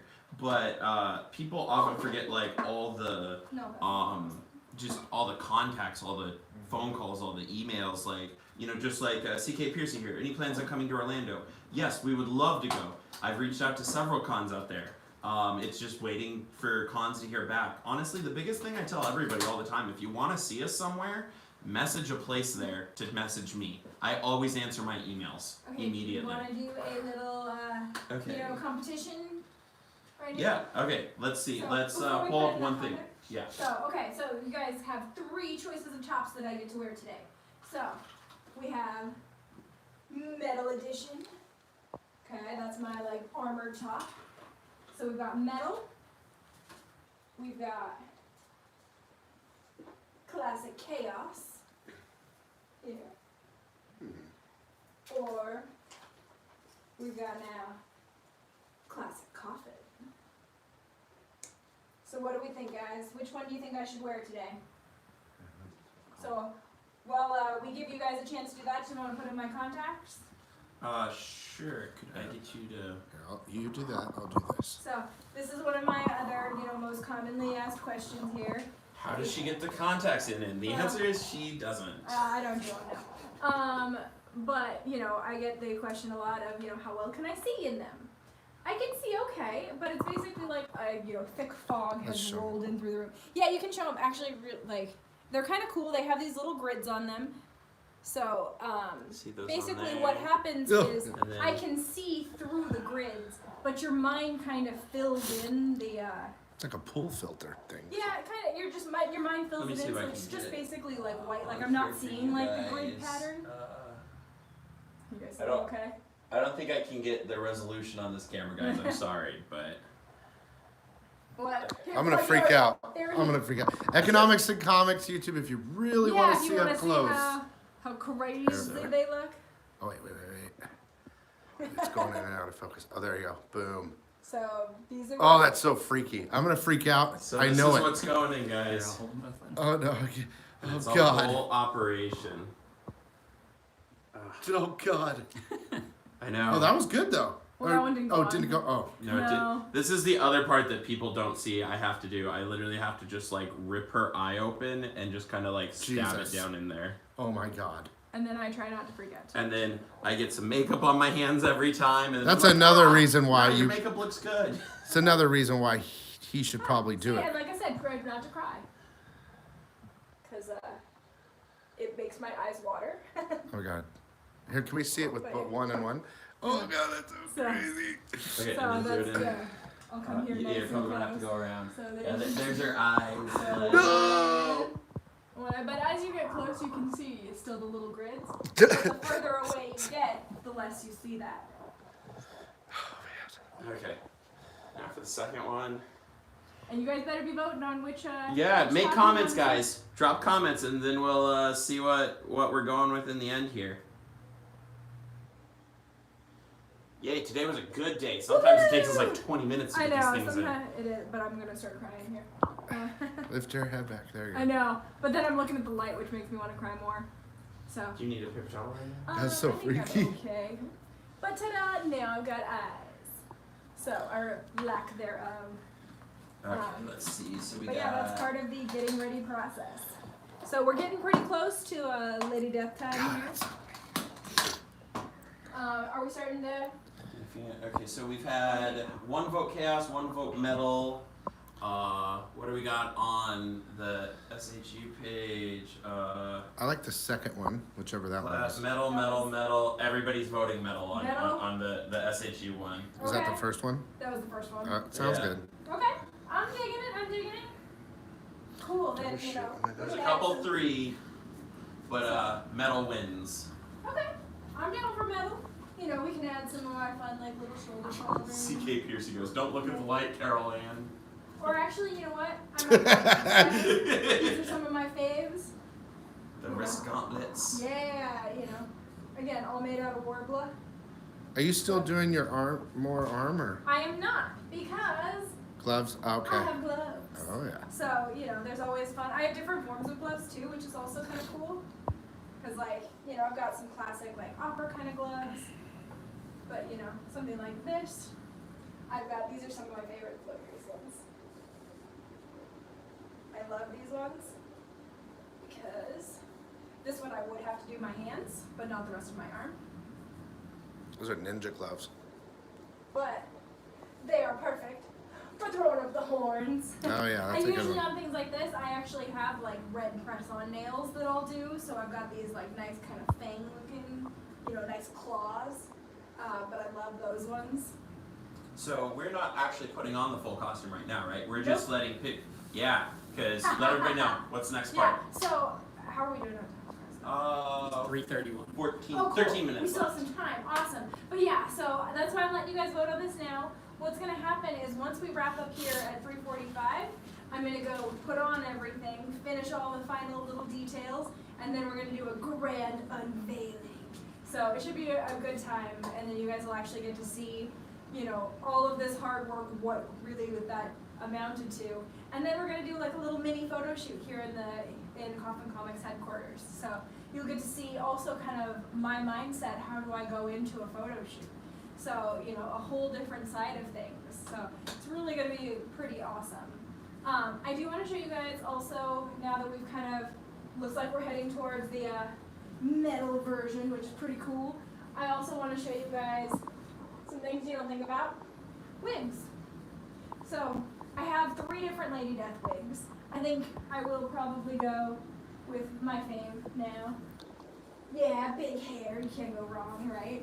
Isn't she beautiful? I just styled her. I love it so much. But I do have a couple others. I have one that kind of demonstrates her nice center part, but you know, doesn't have quite the height or the volume to it. But I'm going to show you guys how cool it is to put on wigs. I want to see that one because I haven't seen that one yet. Yeah, so this one's a really cool one. Most wigs have these lovely little clips inside. I have a small head, so I'm going to clip this pretty tight. This is kind of weird doing this backwards. You can do it frontwards. Yeah. Well, then you guys can't see, so sorry. This one, come on. Go through it. But it just helps size it for your head so it stays on. Seems everyone wants the wig with the height, the new one you just Cool. styled. That's the one I'm going with too. But these ones are really quite simple. You just set it on front and pull it down the back. And she's a whole different Ta-da! person. Look at that. Now I've got hair on. But like I said, this isn't the one I'm going to wear. I'm going to wait to show you that guy till we're all done. But, you know, wigs are fun because you can kind of style with them, play with them, see what they're feeling like today. This one kind of likes to go back more, but... So, again, everyone, we're here for the Coffin Comics Online Con, due to all the issues going on, and we are having a fantastic time. We are currently in HQ Someone said something itself, But the home of Coffin Comics, as notated by all of the Coffin Comic shops, the skulls. in case you know, you didn't get it, in case it wasn't beat into you hard enough. That's what she said. Right. But Someone said watching gets their head itchy. no, you know what? It's really not that bad. Like, as you get used to it more and more, like... Well, you have the net on. That helps because I've done it before. I was the Pai Mei from Kill Bill. Uh-huh. And I Halloween, I fully went character. But I had the wig like that, and man, it was itchy. Right? Yeah. I didn't have anything underneath. Yeah, hi, Heroin Power. Hi, DC it does, Pop. like, it just helps keep everything contained, and then, you know, it does give you, like, something, like, I don't typically put pins, like, hairpins or bobby pins or any of that into my wigs, but on my head, it just kind of stays, so that's nice. Well, unless like your Space Yoko, you gotta do the pin curls and everything. Yeah, And well, boo. some, like, if they have, like, a back, you know, back weight, I will actually have to do pin curls so that it has something to, like, grab onto so that the back weight of the wig doesn't pull it off. But luckily for Lady Death, they're all pretty, you know, standard. So the height and all the volume is here, not back here. Okay, so let's continue with the Build a Lady Death. Let's build a Lady Death! It's like Build a Bear, but with Lady Death, folks. Okay. So we have cape choices. So I have a beautiful blue. I do have to say I love the satin. That's on dope. This one. Yep. Here, it's got some beautiful colors. Give it a sec, because every time you bring out that big swath of color, Uh-huh. the camera has to try to refocus on you. This is just me playing now. Okay. Or, It just fades out, and then it's like, oh, focus. or as you know, a lot of times Ooh. you got a nice red. I do like the contrast of the red. With lipstick, yeah. But, you know. So like, that's the fun thing about Lady Death is she's so diverse, especially in her costumes, that there's so many fun, different, you know, pieces that all say Lady Death. Okay, so hold on. So, What are you folks. thinking, blue or red? Yeah, vote. I We picked need- blue. Okay. What one do you? Well, don't tell us what you want. I won't say. What do you want, Joel? Blue or red? There is one that, well, What did you do for the last one? I think she was red last well, time. I wore red to the Oh, Kickstarter maybe last time. then do blue this time. They're saying blue in mine, just if it matters. I'm getting one blue, Geeky Chief. Yes, I'm good. We might see you at PFF. Yeah, DCG. I'll be there. Black and blue is beautiful. Let's see. All about the. Phil says red, blue seems to be the winner though, folks. Sorry. Yay! Blue, blue, blue. So continuing on our Okay. build a Lady Death adventure. Well, you know what? The cool thing with metal version here is I can play with a couple different options. So, do we want to do some beautiful my bracers here? So, you know, some tough stuff. Here, I'll let you do a little demonstration. That's You got cool. something like this. That's cool. Yeah. With your black gloves, right? Yeah, of course I'm gonna have gloves on underneath this. But again, you don't get to see it all until the reveal, or I can do something a little more, you know, Ooh, I like the first one. sexy and delicate, or, you know, hard. Okay, so this is that's number So, one This one's option. number one. Okay. Number one option. Number two option. Okay. Oh, number so two's dope. let's see what you guys pick. Option 1 or 2. I want you to Type know it in, guys, folks. this is the kind of stuff that I have to go through, you know, planning each con or each event. Which do I want to wear? We got Do I 2 and wanna- 1 so far. You know, am Yep. I gonna go full metal? Am I gonna go classic? Am I gonna go? So, you know, it's fun. I actually designed a lot of my Lady Death with this exact process in mind, where a lot of my pieces are interchangeable. So it's really fun that way because I can, you know, create so many different looks with the same pieces. You know, whether or not today, am I gonna wear leg armor? Am I gonna wear, you know, a bracer? Which gloves am I gonna wear? You know, all those kind of fun things. So it really is cool to be able to, you know, build a Lady Death, so to speak. Okay, so option Harley. 1 seems to be the answer here. We're a tie over here at 2.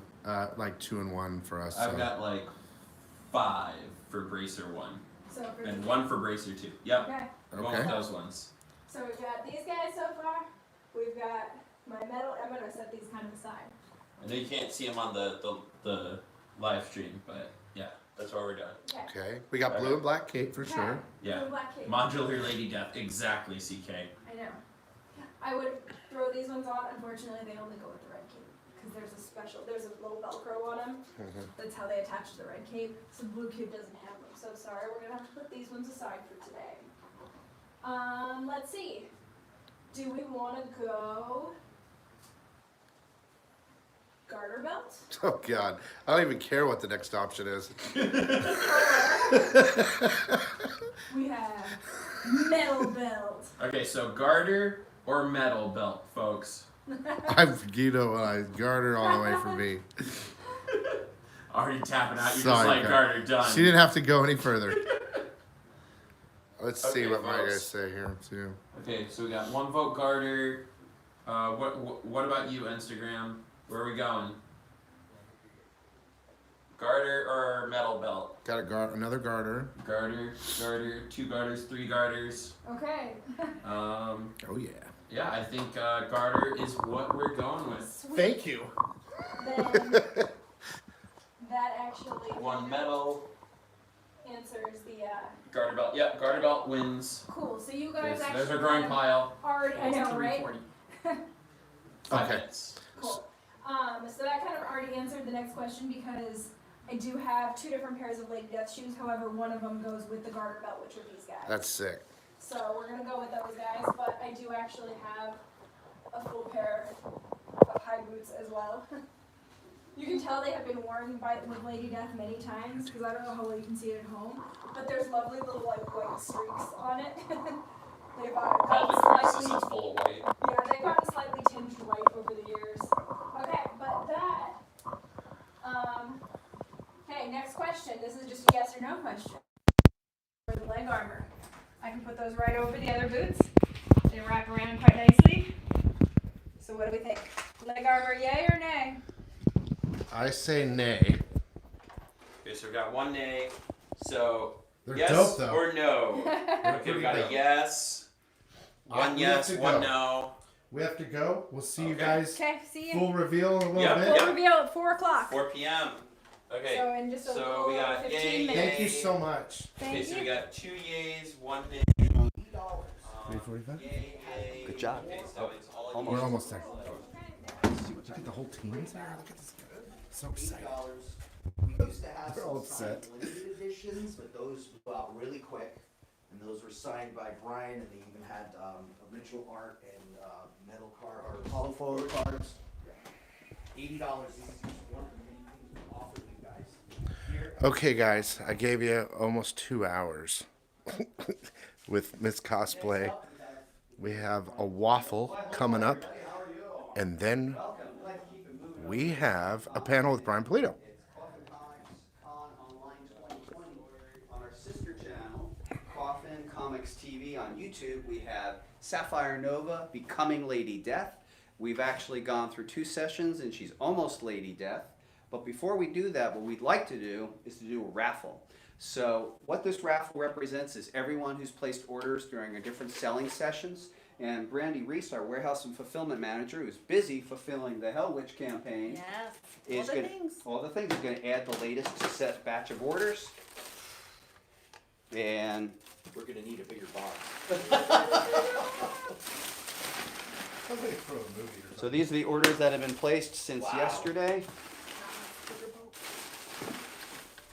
So And far, what we're 2 gonna do- sickos. So what are you going to get if you win this particular raffle segment? So remember, every order gets a raffle. So if you put a multitude of orders, 5, 10 different orders, the benefit is you're going to have 10 opportunities to win. So first up, oh my God, Mike DiBaffo. This is Blasphemy Anthem Commemorative Edition. This is a number limited one, and I would be remiss if I didn't remind you that tomorrow we feature Mike DiBaffo as one of our guests, along with Monty Moore and Muerta Michaels. We have the cool pack of goodies, including a beer cozy, balloon, bookmark, stickers, pencil, and tattoo. And then a couple comic books. Lady Death Unholy Ruin #2 with a cover by Colette Turner, and La Muerta. Cover by Sam Sawyer, along with some jewels. So this will be for all the orders. We're going to have the one and only Brandy Reese pick item and name the winner.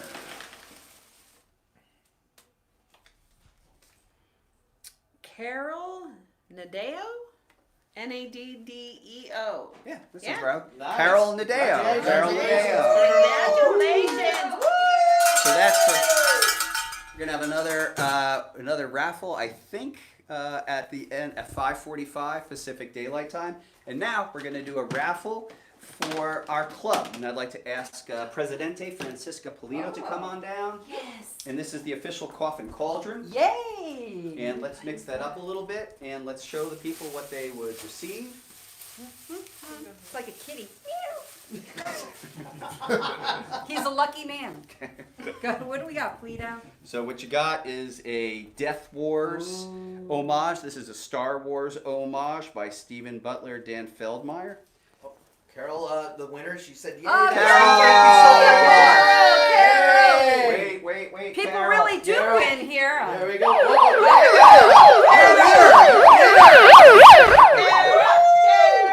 Carol Merrill. Here we go, and then you're also gonna win That's awesome.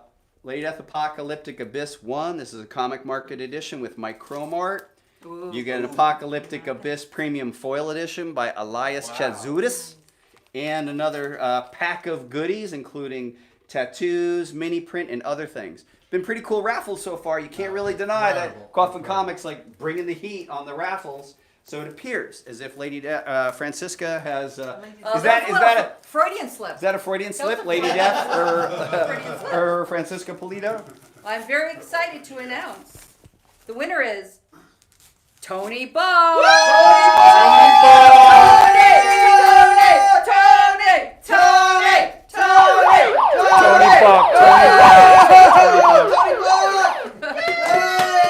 We know you, Tony. We know you, Damn, Tony. son, look at you. New kids on the block forever, Tony! Right on. That's disturbing. Hey, No. No. No. him and I have a... No. Yes! No. On your own time. Well, look, folks, just Not want to on say in Coffin conclusion, that's the end of the session we call Coffin Comics Premiere Editions. We're actually going to sign off for about 15 minutes, and then when we come back, myself and Mike MacLean are going to have a panel. Mike, come on, step on in here, man. Mike. Mike, what's our panel coming up at 4 o'clock Pacific Daylight Time? 4 o'clock. It's going to be Lady Death 220 and beyond. Whoa! And then we're doing another panel at 5 p.m. 5 o'clock, how to write comic books. Dude, you want to learn how to write comic books? Talk to us guys.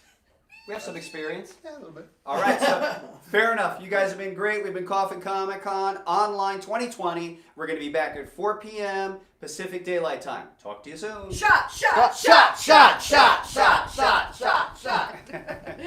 It's coffee. Coffee. So guys, we're gonna go ahead and go live with that first panel, and I think I will video the second one. So we're gonna go live in 15 minutes for that panel, we're staying live, but we'll film that panel, and then we'll talk to you after that because there's another waffle after that panel. So just stay with me. Take a couple minute break, guys. So most of it kind of head-on shots. I'm going to get a couple of things that we're prepping. Yes, sir? I'm just thinking All like. right. We all think about So you guys are gonna be right here, huh? That seems like that's the case, yep. Oh man, I gotta put in a chair or something. Joel, do you want to grab that chair to the cosplay room? Yep. Here, you can give me that. You can give me that charger.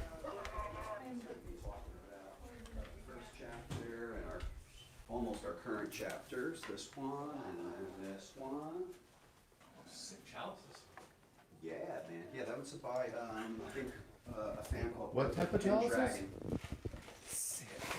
Correct. That's good enough, right? When the time comes. Lovely. Yep. Is it okay to post something right here Mhm. for? I think so. Okay. I want to give you guys room, so. We don't need a problem. We have one actually. Get it like that. Is she gonna be revealing in here during the panel, maybe? She said she might want to come in, but I know that her reveal I think is going to be in the lounge. Okay. Well, that was just the start, but Okay. then we didn't know what you wanted to do after that. You can. You're the directory of that segment, so you can do what you want. We're doing this. Okay. It's all up to you, 100%. There you go. There's your shot. You got it. Joel. Work it all out. Have you seen Russell Brand's comedy special? Russell Brand's like a freaking genius. Yeah, he's unbelievable. He's so smart. Yeah, I've seen like 3 of his. He's just unbelievable. He is unbelievable. I'm like, I felt like I took him to the house after I watched it. It was so trippy. Dazzling. Yeah. Yeah. He has a YouTube channel, and he just talks about everything. It's amazing. Yeah, he just has a full line. Yeah, all his comedy specials have been knockout. Yeah. Yeah, they are. You're sort of like your head's like whipped when you're done. Yeah. Whoa. Yeah, I was like, man, I just took a philosophy class or something. Yeah, he doesn't mess around. And he can actually take like a real small amount of, like a small experience and turn it into like a half-hour Yeah. conversation. Yeah. It is live. That's okay. So we're doing. Okay, so we're live. So what happens is with well, with Billy will stay live. It's kind of like part of the game on YouTube. So that's cool. Sorry, I Don't be just sorry. wanted to warn you just in case, you know. No, thank you. Good to know. That's cool. Start talking It is about good to know. Getting open mic. comic secrets. Do you guys want to put your little that little sign you have? Put it right there for now. The Oh, sure. econ Sure. promo. Is this camera at crotch level right now? Is it? Is it what? The crotch? Is it crotch level? No, that's about the right level. It's the crotch cam. Yep, so economics and comics will be back at you live at around 4 o'clock. And actually, so we'll really out of this room since it's live. I'm gonna warn him about our secret. Hell yeah, do it. Okay, guys. How's that look, Joel? I guess I'll zoom You in. can zoom in right now. So listen, guys. We're gonna film this panel live, and then I guess it depends on battery life. Oh, how far is that outlet? It might be able to. Dude, we can film both panels live if I'm directly plugged in. So, oh shit. Where's the did I put it away? Oh, they're in there, huh? They're against the wall, right? Our outlet, our plug-ins. What do you need to? Just a plug.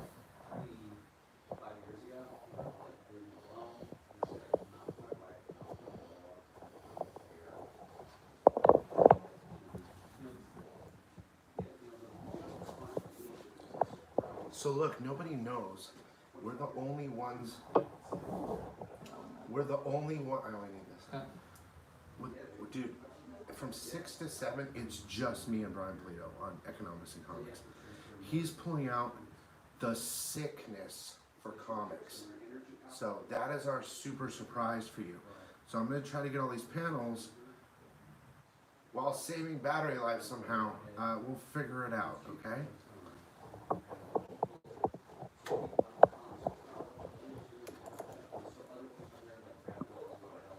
I've been waiting for this moment. That's where I have to stand. Oh, there's seat, dude, sit, you can sit over there and watch. Look at the seats.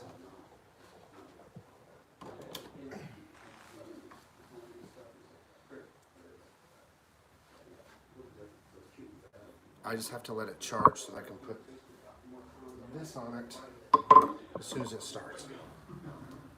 So we have time. So you said there's 2 panels, There's 2. and you have time to film. Oh no, we'll have to end it. We'll have to video.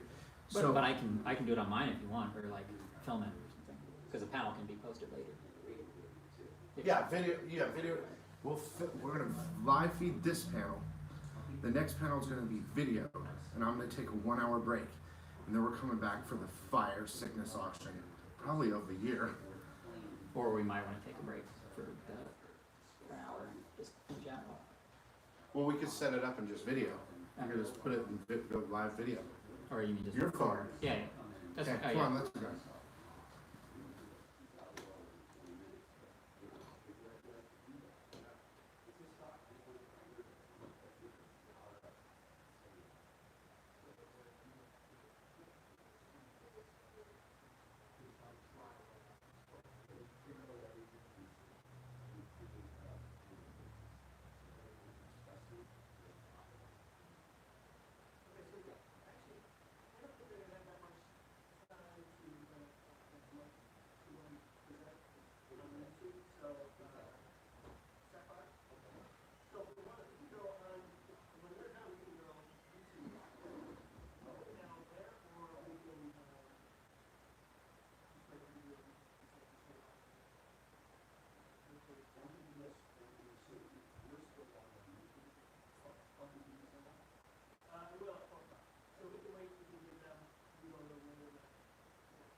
Couple minutes, guys, for the panel.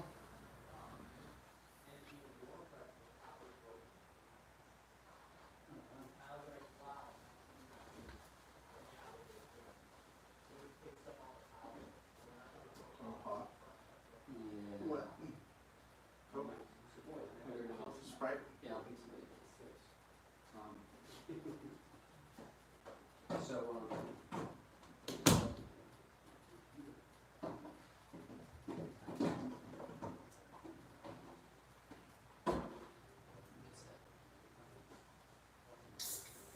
Wouldn't this be a dope setup for my if I had this room?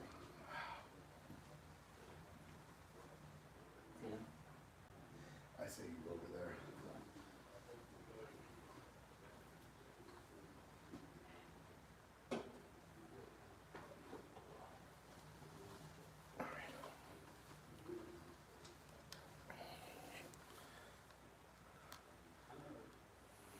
You guys, there's going to be a panel starting in a couple minutes. What time is it, Joel? Here, I can tell. I got it. Oh, you probably want your phone. Is it turned off? 1 minute. Dude, congratulations, Tim.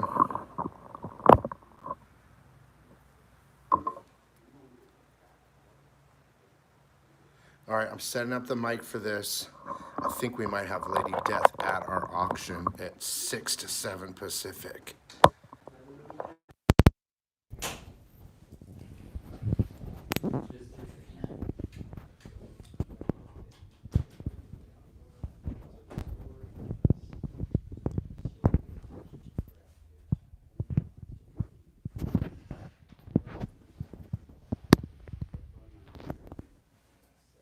All right.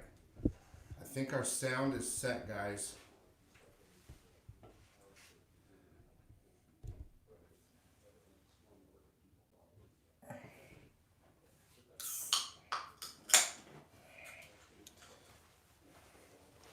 Okay, guys, in about a minute, there's going to be a panel called Looking at 2020 Lady Death.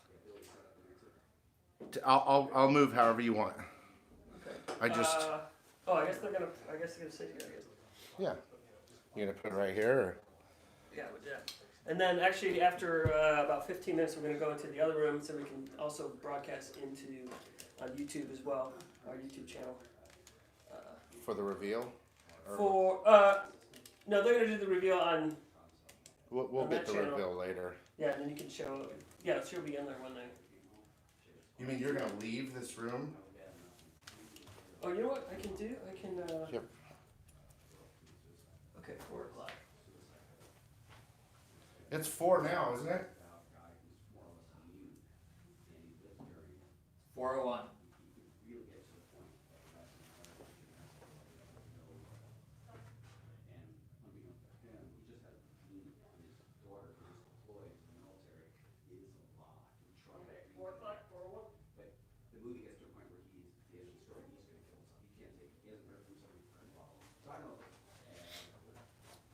I like PA. I like sad stuff. Mike, which side do you want to be on? Doesn't matter. Okay. Then after 10, 15 minutes, we're gonna move to the other room. Okay. After I set that up and they're done. Okay. Thanks everybody for being on time. That's like keeping to the time. I'll give you a spot in a sec. I just gotta get this right. Okay, here we Perfect. go. Going live. Here. Late F and Beyond, building the Coffinverse with Brian Polito and Mike MacLean. Here we go. 5, 4, 3, 2. Welcome back, everybody. Welcome back, everybody. Coffin Comics everybody. Online 2020. What up, yo? So here we are. We are at the. Please let's announce what we're going to be doing here. We are doing Lady Death and Beyond 2020. That's right. Just discussing the storylines that you're going to see in the future books. Yes, that's exactly what it is. And thank you, everybody, for being here throughout the whole weekend so far. We launched Coffin Comics Online yesterday. Mike was in for a panel yesterday. We have a couple panels. After this panel, we have another panel, which is an educational one called How to Write Comic Books. And then simultaneously to this, on our sister channel at Coffin Comics TV. Sapphire Nova is about to be revealed as Lady Death. Wow. Simultaneous to that, our store is open. So at LadyDeathStore.com on the upper category, we have all the Emerald City exclusives. What's left of them are coming at you live. Yeah, so all the action of a Comic-Con from your living room. That's exactly right. So you could actually like be in your PJs, wear your Slayer shirt, There you kick go. back, you got your bunny slippers, and you're having a good time. It's an interesting Friday afternoon evening for some of you guys. So without further ado, Mike is actually going to be the moderator. So Okay. Mike MacLean is a co-writer on all Coffin Comics items since Lady Death Damnation Game. Damnation Game. And right now we're actually in the crowdfunding process of Lady Death Chapter 11, Malevolent Decimation, which brings us right to 2020. Where would you like to start, sir? Well, let's do a little recap of what is on the Kickstarter right now. Okay. Malevolent Decimation ends Friday, correct? Yeah, so Malevolent Decimation is the 11th chapter in Lady Death's undead life during the Coffin Comics era. That means between chapter 1 and chapter 11, I think we're up to 550 pages. Now that Kickstarter ends Friday, March 20th at 7 p.m. Pacific Daylight Time. So you have 7 days from now, almost to the hour, to back this campaign. So let's try to give you some compelling reasons to do so. And I think one of the main reasons we would say is the storyline. So, any of you who have been following Lady Death, in chapter 11, Malevolent Decimation, the bad girl is back. The old Lady Death, her original bad girl, she's gone from anti-hero to pure evil in this one. So this sinister passion has awakened in Lady Death, and that's driven her to the furthest, darkest corners of the world, leaving piles of bodies in her wake.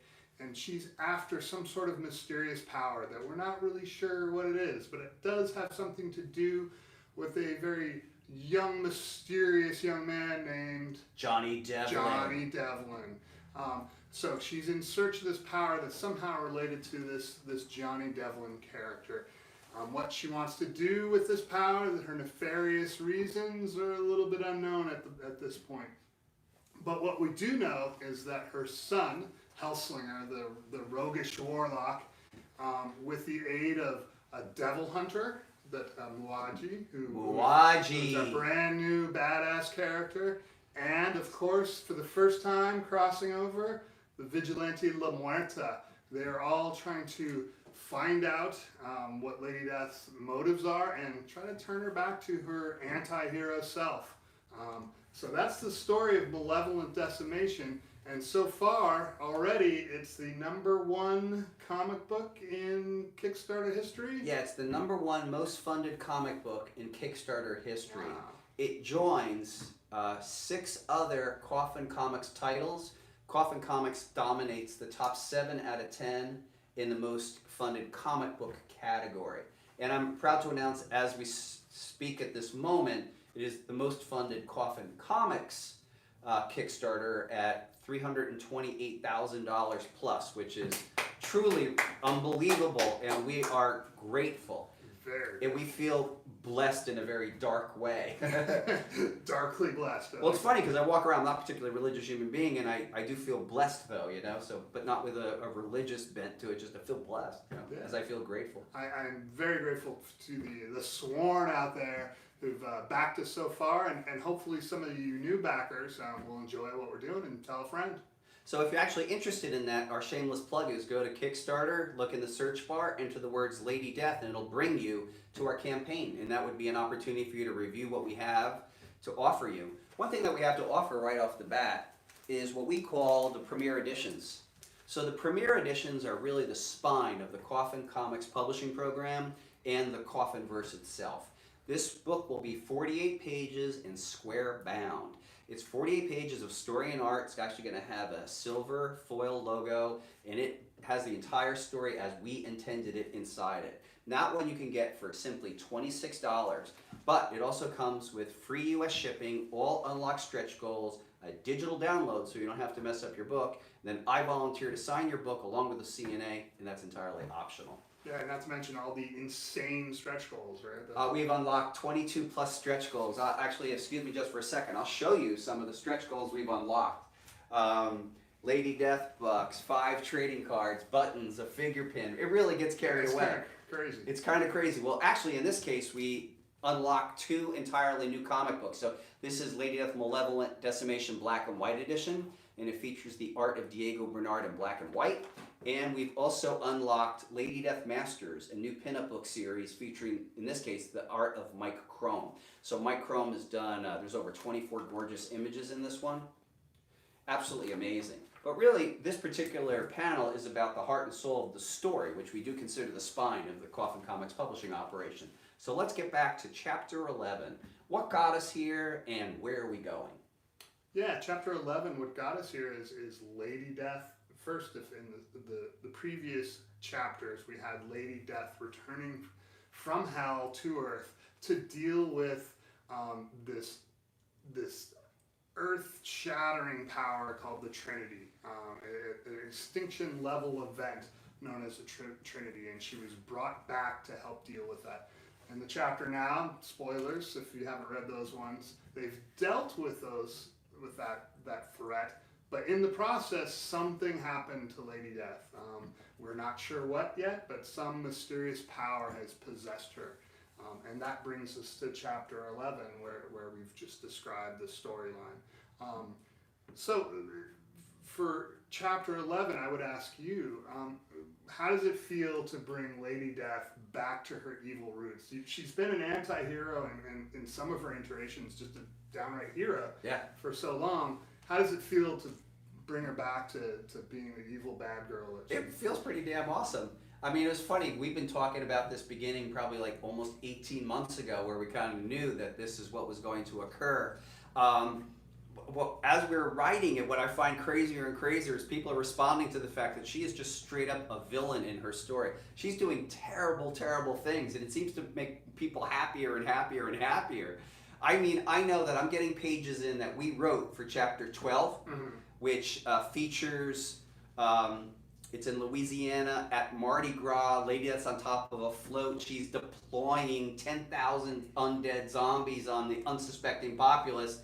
And I just know people are going to love it. So I guess I get to feel sort of mischievous about it. I just like that people seem to embrace it as well. But for me to reconnect with that original character and her almost insane quest for things like Megadeth has been really fun. And to kind of go back and look at the work and take a look at what was the qualities that made Lady Death back then. Like, she was truly a magical being, very ethereal. She tended to float. So if she was, you know, so for example, if she were to enter a room, she'd kind of float in like this and she would never hit the ground. She'd just be sort of like that. And then her hair would kind of have this living kind of quality, and she has this crazy energy whipping up, and the energy has these crazy black balls, and you just never know what she's capable of doing. So it's been an awful lot of fun. I will also say that as we would get the pages in, or as you and I would back the story back and forth, like I got one scene from you, and I'm sure we talked about it during plotting, but I got a scene back from you, and I'm like, oh my God. And then I go over to the next office to Francisca Polito, and I say, do you think we really should do this? And Fran says, oh, we should totally do this. So I'm like, okay. So it seems like an upside down world, you know, we're telling the story of, I mean, just even the Joker, in that movie, The Joker, we actually kind of root for him. And I know we're going to test, I guess fundamentally I believe that we're going to test people's desire to root for Lady Death, but I kind of know that the Fiends and the Sworn are going to root for her. But she's evil. She's evil.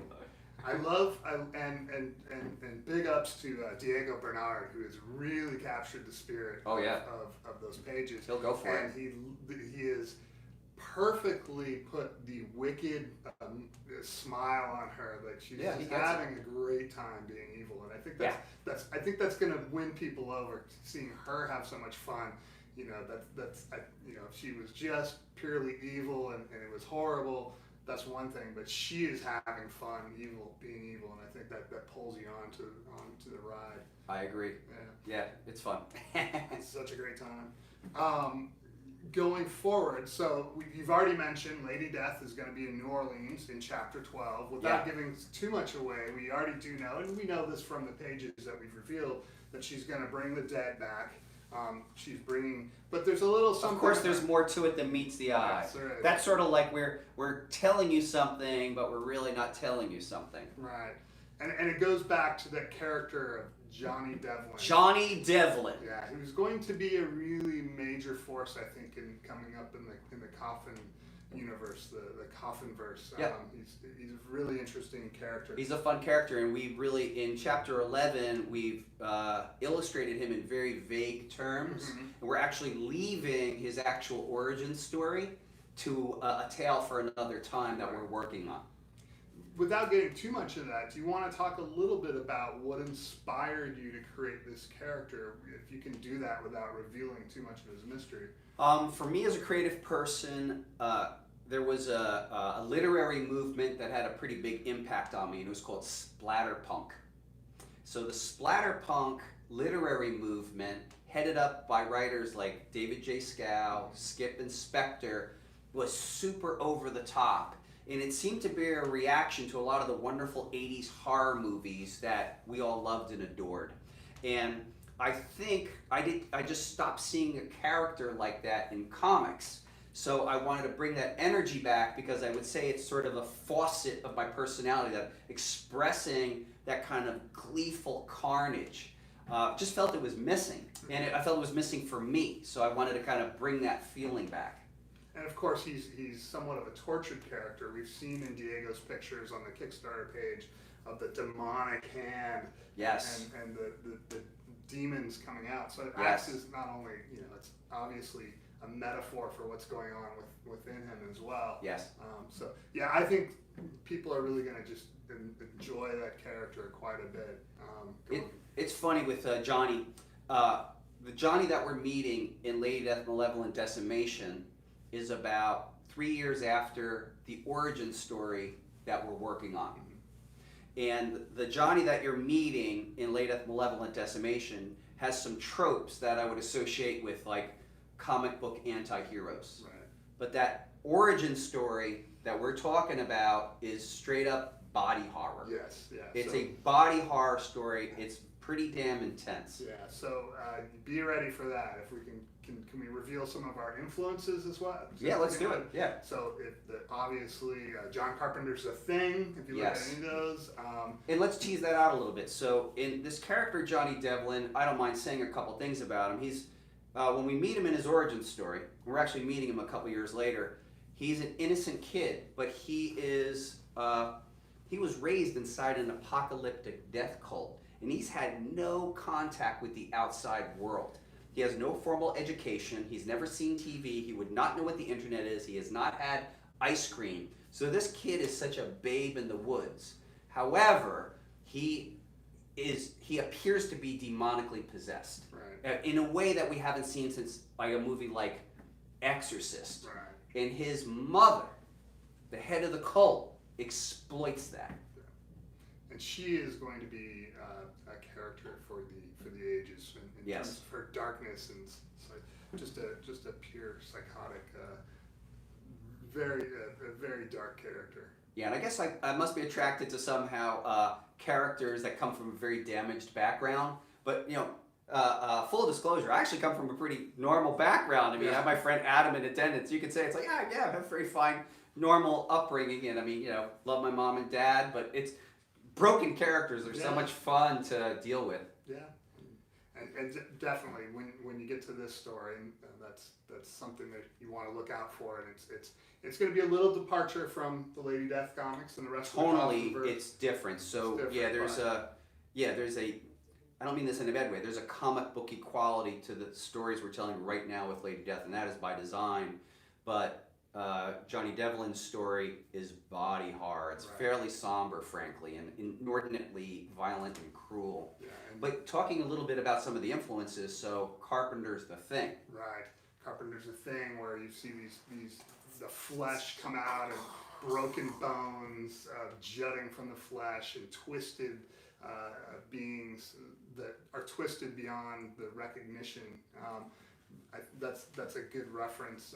What would be some other influences? I mean, a huge influence on this story is Cronenberg's The Fly. Right. And that's particularly because you saw, I mean, that's a kind of an Icarus story, somebody who's trying to like touch the sun, and it's the cost. But in our case, we have strangely, we have a coming of age story, and we have an innocent who's been betrayed, and what we learn is that his body is going to fail him. And it's going to happen on a pretty profound level in this story. And if you watch Cronenberg's The Fly, ultimately it was a sad story. I mean, initially, you know, Brundle gets merged with a fly in the beginning. It's all wonderful and great. But then ultimately over time, he completely loses his humanity. And I must admit that our guy comes to that point in our story. Like, how we will resolve it is another matter. But I can tell you that we really are going to take body horror to places I don't think people have seen before. Yeah. And some of the influences that I look at, and we've discussed briefly, our fellow Coffin creator Joel Gomez a year ago recommended a book called Spiral. Mm-hmm. And it's a Japanese anime and or manga, and I read it, and it helped full color this sort of channel of body horror that we're looking at for me. Yeah. And those influences have been really kind of a guiding light in terms of the storyline. Yes. So do you want to move into other issues of 220? Yeah, sure. Yeah, let's talk. I mean, we could talk a little bit more about. Yeah, lead away, Maestro. So you've hinted at this before, and other things. We have the Coffinverse, but you've also hinted at something called the Infinityverse. The Infinityverse. Yeah. So tell us a little bit more about the Infinityverse. What is your idea behind this new direction for Coffin Comics? Well, okay, Infinityverse. So what we're saying is there is a thing called the Coffinverse, and that's where we're rooting our stories. The central city in our universe is Phoenix, and Phoenix is more dominant than New York. We live in Phoenix, so it's sort of selfish, but you know, in a lot of comic book universes, New York is really dominant. Our Phoenix is, the one difference in our Phoenix is we said that there's a major tributary running through the city, although desert-like, and that really probably would allow a city like ours to actually become even bigger than it is. Like if we could transpose stuff in and out through water, whatever. We know there's a thing called the Coffinverse, and it's expanding. In Lady Death, Malevolent Decimation, out of the defeat of the Trinity rose this thing on the last page, and this thing right here is Insurrectus. So Insurrectus, to put it in comic book terms, is our Darkseid, is our Thanos. Thanos, whatever you want to call him. And that was his first appearance, Blasphemy Anthem. Now, he is definitely a global extinction level event for Earth. But if I'm to dare to introduce a concept like Infinityverse, what am I saying? Am I saying that that threat is not only a threat to our Earth, but is a threat to possible parallel universes all around?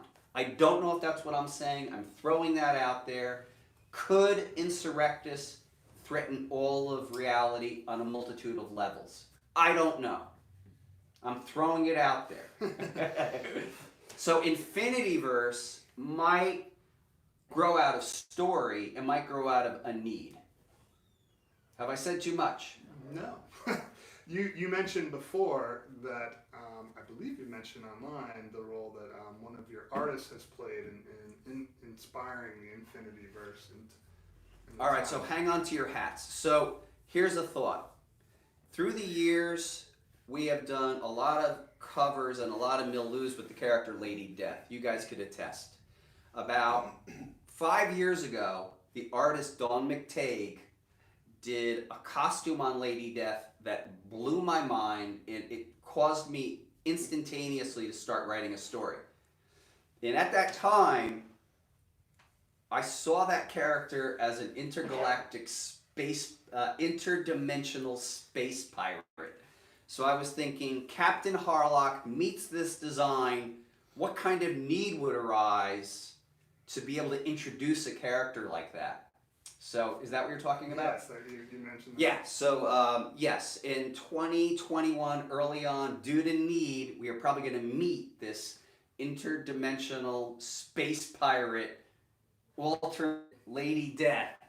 And look, some of this stuff is crazy, goofy, wonderful stuff, but it's kind of the joy and magic of what comics can allow you to do. It's comics, man. And I think, you know, we're in a post, like, Spidey into the Spider-Verse world, people get it. It's those type of concepts were like too trippy 5 years ago, and now people are like, oh, that person's from an alternative dimension.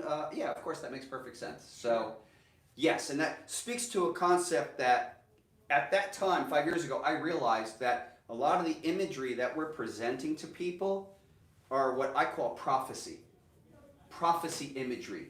So, as yet another example, one of the great contributors we have, a guy named Jesse Witchman, illustrated Lady Death as an Oni, which is a devil. And we then said that she was alive, that she was real. Wait, we're being interrupted. What's going on? So the YouTube station is open. You want to go in there and simulcast? So look, Brian Plato, Facebook, we're going to go move into the next room, and we're going to simulcast on Coffin Comics TV. Mike, if you grab a couple of those, we're going to bring it with us. So we're going to continue this. Plug. We have a I'll special plug it in guest here. star in Go this ahead. one. Thank you so much. Sure. Thank you. Oh my gosh. Yeah, just take the plug part off. Hey, Lady Death, how you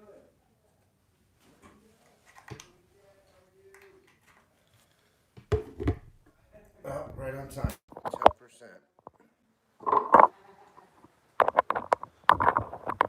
Go ahead, Joel. Yeah, I hope this works.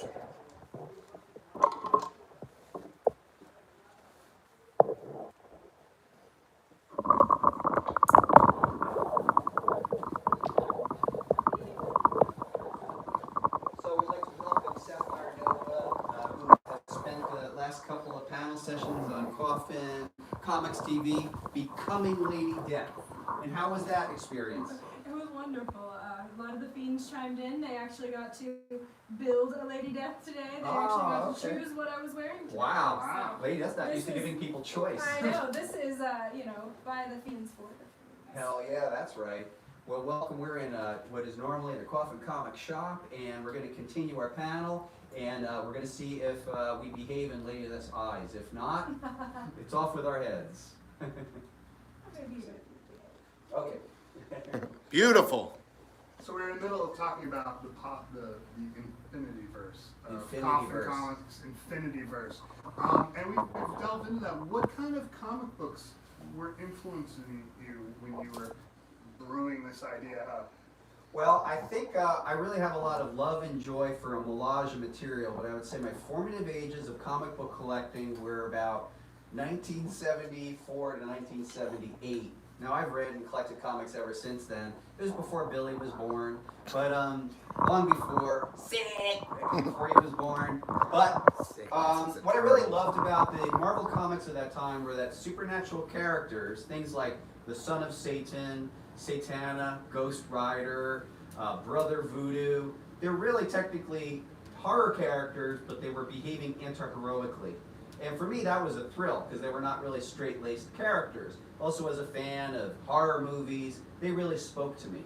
So that's why I'm happy to announce here that next year, in August, as part of Lady Death Chapter 14, we're going to have a spin-off book as part of the campaign, which is called Lady Death Coffinverse 1975. Wow, you're here first.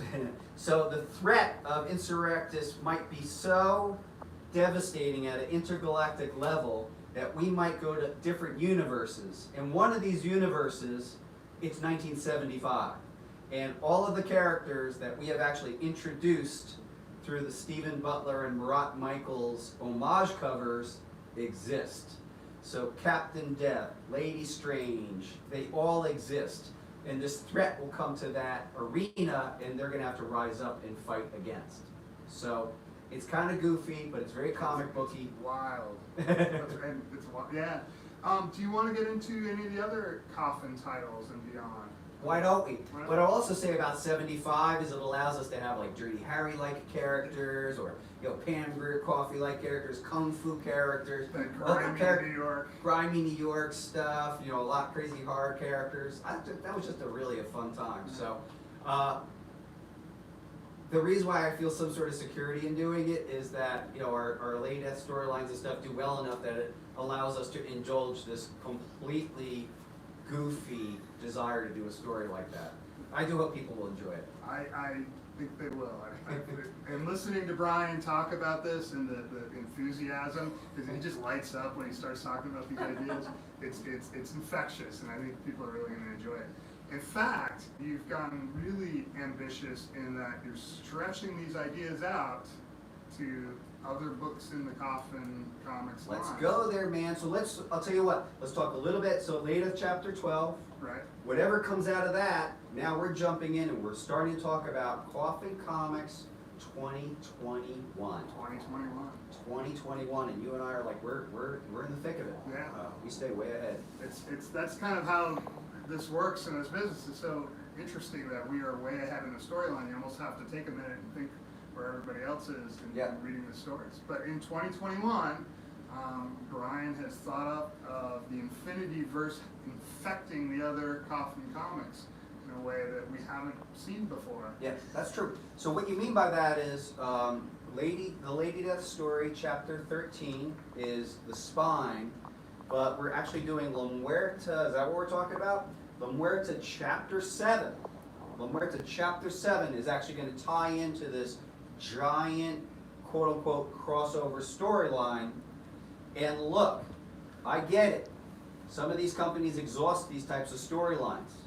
But this one is a love letter to Crisis on Infinite Earths, Secret Wars, the simple ones, the ones in the beginning. And I'm letting you know that in 2021, we're going big, we're crossing over, everyone's involved. And then after 2021, we ain't doing it again for a while. So enjoy it, because it's a lot. It's like having 15 balls in the air, right? Keeping all the story stuff, but you want to like brushstroke a little bit more about La Muerta. Yeah, La Muerta, just to give more confidence to the La Muerta fans out there, don't worry. It is going to be a little bit of a departure, but she's going to be the same gritty vigilante character. But we're going to introduce a supernatural threat. We talked about this. Joel and I are kind of brewing over this story, and I will tell you some of the influences of that are Attack the Block would be one influence. That movie, Attack the Block? The movie Attack the Block, and also Assault on Precinct 13, which is another John Carpenter. John Carpenter looms big in my world. All roads lead back to Carpenter. All roads lead back to John Carpenter. So it's a storyline that's going to continue La Muerta's gritty vigilante 90s action style, but it's going to introduce even more supernatural elements into it. So we won't lose any of the things that you love about Muerta, but we will be crossing over with the Infinity Verse storyline. It's true, and I will say that the story begins or sets up when the town of Phoenix, where a 400-foot monstrosity starts walking towards Phoenix. So now you're revealing even more than I thought. Wow, The sickness. It's going to be wild, but it's a lot of fun. Joel and I are hammering out a storyline that we're sending back and forth with Brian, and it's been just a complete joy looking at it and working on it. It's awesome. now, folks, our panel is going to go to about 4:45. We're happy to take some questions and answers if you're interested, whether it's from the sickos, the fiends, the sworn. Welcome to ask us any questions and anything else that we would like to cover. So what we're saying is the evil Lady Death, the evil Necromancer Lady Death storyline carries us through 2020.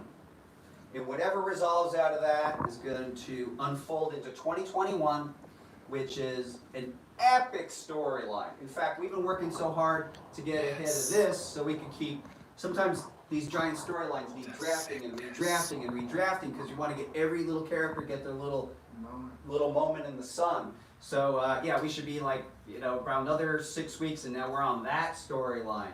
But that will really break things open monumentally. And then, so the one thing we haven't talked about is, so we're saying that Lady Death chapter 13 is part of this giant thing. Then La Muerta is part of it. And then there's another Lady Death next August 2021. But then in October is Hell Witch chapter 4. I don't even know we should talk about what's happening. We're not going to talk about it. Sapphire, we can't talk about it. I don't know. I might have to take some heads for that. Well, That's the one Lady thing Death. that I can tell you is that the entire storyline is just about Hell Witch versus Lady Death. So it's the fight comic of the century. Cast your votes. Who wins, who loses, what comes out of it. So next year, the battle is on. We are leading up to the rematch we've all been waiting for. Hell Witch Chapter 4 is all about Lady Death versus Hell Witch. The battle of the bitches. So we have a couple questions. Okay, questions. First one, Mike or Brian, have you ever had a character just interrupt your day, like with an idea of a story that just like threw you off, like, oh, like just sidetracked you because they like the idea popped up? Yeah, just to let you know, in my day life, I am a high school teacher. So every once in a while, a Lady Death storyline will hit me while I'm in the middle of teaching kids. It's kind of disturbing thinking about beheadings. Just kind of the. I think that's how a lot of teachers get through their day. That's true. That's true. So yeah, in a broader sense, yes. Sometimes those stories interrupt you. It's the weirdest. I think any writer will tell you the weirdest thing will inspiration will hit at the weirdest time. You could be driving on the freeway. You could be anywhere, and just an inspiration for a storyline, or it can even be a line of dialogue, or just how a scene works. Watching a movie kind of like sets you off in another direction. And somebody could tell you a line or something. So that happens all the time. Where in the regular day, something will happen where your brain just goes in that direction with the story. For me, I'll have dedicated writing times, but then also I'm going throughout my day and have different accountabilities, as publisher. But sometimes, my wife can attest to this, I appear to be here, but I'm sometimes in another place because I'm like brushstroking. What happens with a storyline too is, you have the character and in a way you kind of move that character through a plot, and then it doesn't work. You're like, okay, back, and then revise, back, revise, or back. Oh, that works. Okay, cool. Now I'm there. Okay, now back here. So sometimes I'm in the generally agreed upon reality, and then sometimes I'm not in the generally agreed upon reality. Trying to figure out choose your own adventure. Yeah. Without a doubt. Yeah, that's what my brain's doing. Trying to figure out, what would this one do? That's it. So will Lady Death gain new powers or abilities down the line? Do you see that happening? Well, we have discussed this. This actually came up in conversation. I guess the real thing would be, out of the resolution of the storyline this year, what will or won't remain. For us to say what that is, we would be remiss. I think that's one best left cold. We have to keep that in the crypt for now, but do stay tuned. The answer to that question will definitely be revealed on the final page of Lady Death Chapter 12, be offered to you in August and be in your hands in November this year. Happy to answer any of the questions. Okay, will evil Lady Death change her wardrobe to strike more fear into the enemies? Can I strike any more fear into the enemies? I love with the Lady Death character design, there's no middle ground. People either love it or people are offended by it, which is the perfect reaction. Because I always say, like, if you get it, you get it. And if you don't get it, we don't want you to get it. We don't care. We unequivocally could care less. So yeah, we celebrate it. If you're not offending somebody, then you're doing something wrong. That's right. So we clearly didn't answer your question. I think there's always modifications of Lady Death's costume. I like the particular interpretation of the build of Lady Death. This is the Eric Basaluda design top. So big up to Eric Basaluda. Go ass, Eric Basaluda. We're still kind of messing around with we call it the Dark Queen, which is the current one with a lot of the spikes and stuff like that. Yeah. Any other, what kind of time are we at too, by the way? 4:30. Oh, yeah. Okay, cool. So our panel goes to about 4:45. We're going to take a couple-minute break, and then we're going to be back with the How to Write Comics panel. Here's a random question. Do you still own the character Stigmata? Someone's asking. I do own the character Stigmata. Thank you for asking about her. She is a really cool character. Yeah, it's one of our favorites out there. That's why I'm bringing it up. Oh, great. So I was previously published by another company, and under the tutelage of that company, I did 9 years worth of stories.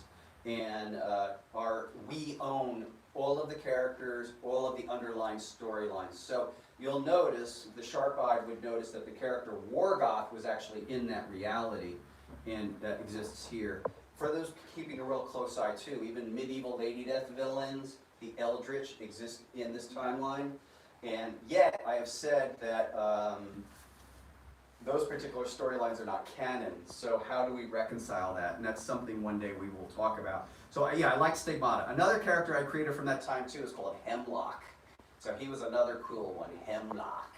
So Stigmata's cool. She's like a blood-based character. Yeah, freaky. Got one, my brother? I got, has Alex Ross done Lady Death? No. I'd like him to. Is Hell Witch vs. Lady Death a battle to the death? I can't reveal the answer to that, but that's a good question. I And acknowledge you for the quality of your question, but I cannot answer. that's a it. spoiler. You're Yeah. spoiling. I will say Uh-oh. this, that they will not be disappointed in the quantity of the fighting.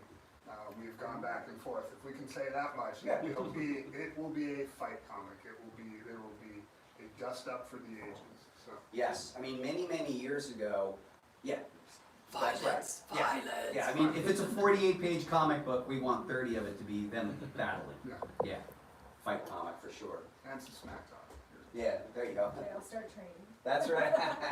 So, next question. Over the next couple of years, will we see new characters or just character development? Phil Locklear is asking. Hey Phil, how you doing? Yeah, you're going to see more new characters. In fact, I mean, if I'm going to be vague about this, but if we really have our way, the February or March 2021 Lady Death campaign would actually come with brand new spin-off comic books of characters that existed. So we know that we want, the characters we want to deal with and spin off with, particularly before certain story points hit, will be Chaotica and Lady Satanis. So we are looking to tell those stories. And Johnny Devlin will definitely have his own book. It's either going to come out offered later this fall or into 2021. And there's a lot of characters we're still working on. We haven't even gotten to, we talked about space vampires are coming too. So I have a vampire character. It's my my ode to. Again, I still don't think I see this type of vampire. So it's an ode to the real industrial goth scene. I think I built the ultimate female vampire character that we've all been missing. So I do want to get to her, but it's give you a couple years. Question from Troy. He wants a little bit more insight into Johnny's origin. Is that something you want to reveal yet? Or? I don't. So what I've said is, it's actually have a whole storyline dedicated to it. But again, what I think I could recap and say about Johnny is that he was born inside a cult. It's an apocalyptic cult. He has had zero contact in the outside world. So that means he's not watched TV. He doesn't know what a movie is. He's never driven a car. He's never had ice cream. I mean, in fact, he's fed gruel. He is very innocent. He does come from a place of innocence. Anything you want to say? We've only revealed what we revealed. That's pretty much it. I love the dichotomy of that completely innocent being just filled with this dark, demonic power. And it plays really well through the story, I think. Yeah, and that's something that I personally, in the design, as we look to cast the artist, we've been really holding that he has to be innocent, face is kind of curvy, and you can see in the level of decimation we hit the look. It took a while, but yeah, it's critical that he is innocent because where he's going to go is unbelievable, like remarkably unbelievable in its ferocity. Billy? Joel asks, how did you and Mike meet? Oh, that's a great story. Take it. I stalked him. A little bit. Same here, same thing. Kind of. So I work as a screenwriter as well for Roger Corman, who's a low-budget movie, pretty famous movie director, producer, and Interact. So I'm a screenwriter. Before working with Brian, I've admired his work for some time, but I also was interested in working with him as a screenwriter because he produced and directed a movie called The Graves, which I had seen on the Sci-Fi Channel. So I saw that he was doing a panel with Garth Ennis, who directed a short with your help. Yeah, I produced it, and actually Adam Goldfein, who is currently here in attendance, was the director of photography on that. So you want to come in and just say hello? Adam was the cameraman. Hello.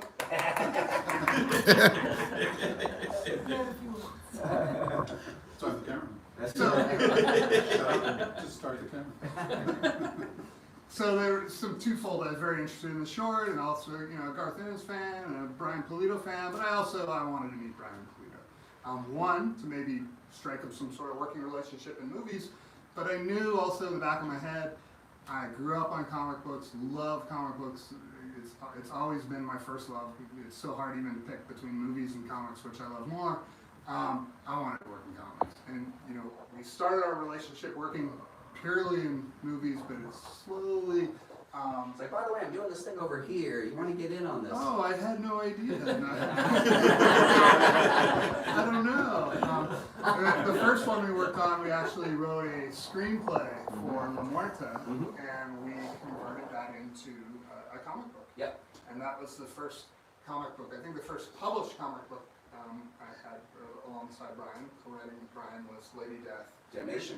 Yeah. But the first one we actually wrote together was Muerta. And it was just an amazing, life-changing dream come true as a comic book fan nerd. So that was our first time meeting. Yeah. And so we yes, Jim. At 4:45, we have scheduled a raffle.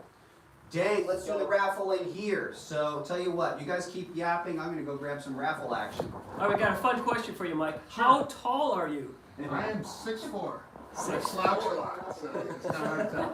I got the MacLean slouch, which is. Can we see the full reveal of you? We were waiting earlier. Are you taller than a refrigerator? We saw you. We saw her. For those who are coming in late, we saw her from the very beginning. Very revealing. If you want to watch that later, go for it. But wow, it's just amazing to see from the beginning. The transformation. Yes. What's actually really funny here is Saph is 5'4" and Mike's 6'4", and he doesn't look that much taller than her standing next to her. So you really do slouch a lot, Mike. I'm thinking she has some pretty big heels. What? 3 inches? Big hair. Yeah, it's the big hair. And the attitude. The attitude puts her up there. It's true. And she might be at our special January comic book artist battle winners thing. So do you have any other questions? Are you ready to raffle? Yay! We should explain to folks on YouTube what's going on here with the raffle. Absolutely, let's do it. So what we got going here is COFFINCOMICCON Online. And what that means is we're doing everything that we normally do at a comic book convention here online. Everyone who places an order at LadyStore.com, every order is eligible to win today's raffle. And we're doing about 4 raffles a day. We're winding up to a grand prize raffle, which will include a Lady Death Muerta statue. It's ridiculous. So, up until now, these are all the orders that have been placed, and now Brandy Reese, shipping and fulfillment manager, is going to enter the recent most orders that have come in during the last couple of hours section. That's 1 hour. That's 1 hour. It's pretty crazy. It's a new reality here. So BR, would you mind mixing that up? And I'm going to have my lovely assistant Julian show everybody what you're going to get. So some cool stuff we got here. Julian the hooligan is going to show you what we're going to raffle off. Thank you, Brandy. We have the Sworn print by Mr. Harrigan. David Harrigan. Ooh.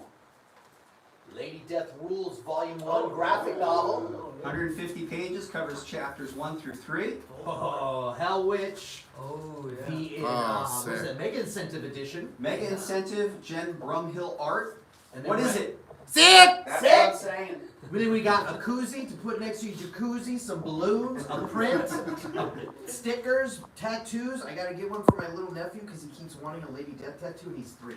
So those are the items for all of you who have placed an order in Lady Death's store ever since we began the con. What I'd like to do is ask Lady Death and to please pick one, and then we'll have Mike MacLean read the name. I'm guessing that Lady Death can't see the name. Alright, we have is it Brandon Branco.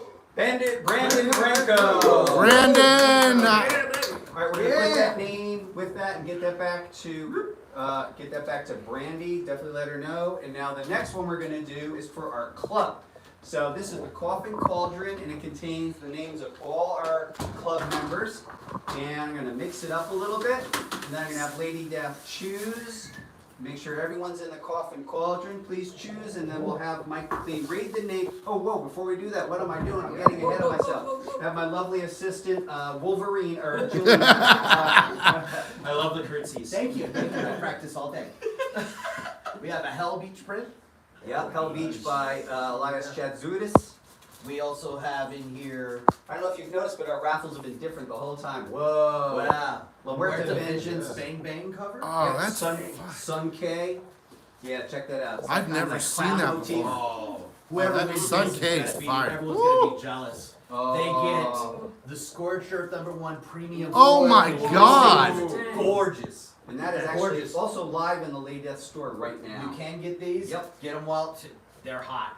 That book is really hot. Get that little. And then we got your goodie pack. koozie, everything else you're gonna need. Whoever wins this is one lucky person.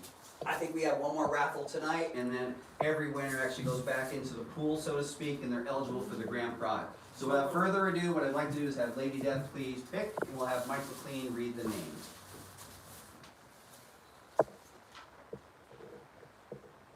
The name is William Luther. That's a good name. Actually, that's it for the raffles for today. Tomorrow is going to be the next raffle. Okay, cool. So, well, that's it. So, yeah, we'll like rock them out. So, folks, this is what we're going to do now here at Coffin Comics Online 2020. We're going to take a break. We might actually keep the cameras rolling. We're going to be back here at 5 p.m. where you could learn how to write comic books with Brian Polito and Mike MacLean in Poison Minds in the future. So, we'll be back in a couple of minutes, folks. And big up and thank you to Sapphire Nova as Lady Death. Anything you'd like to say to the teams?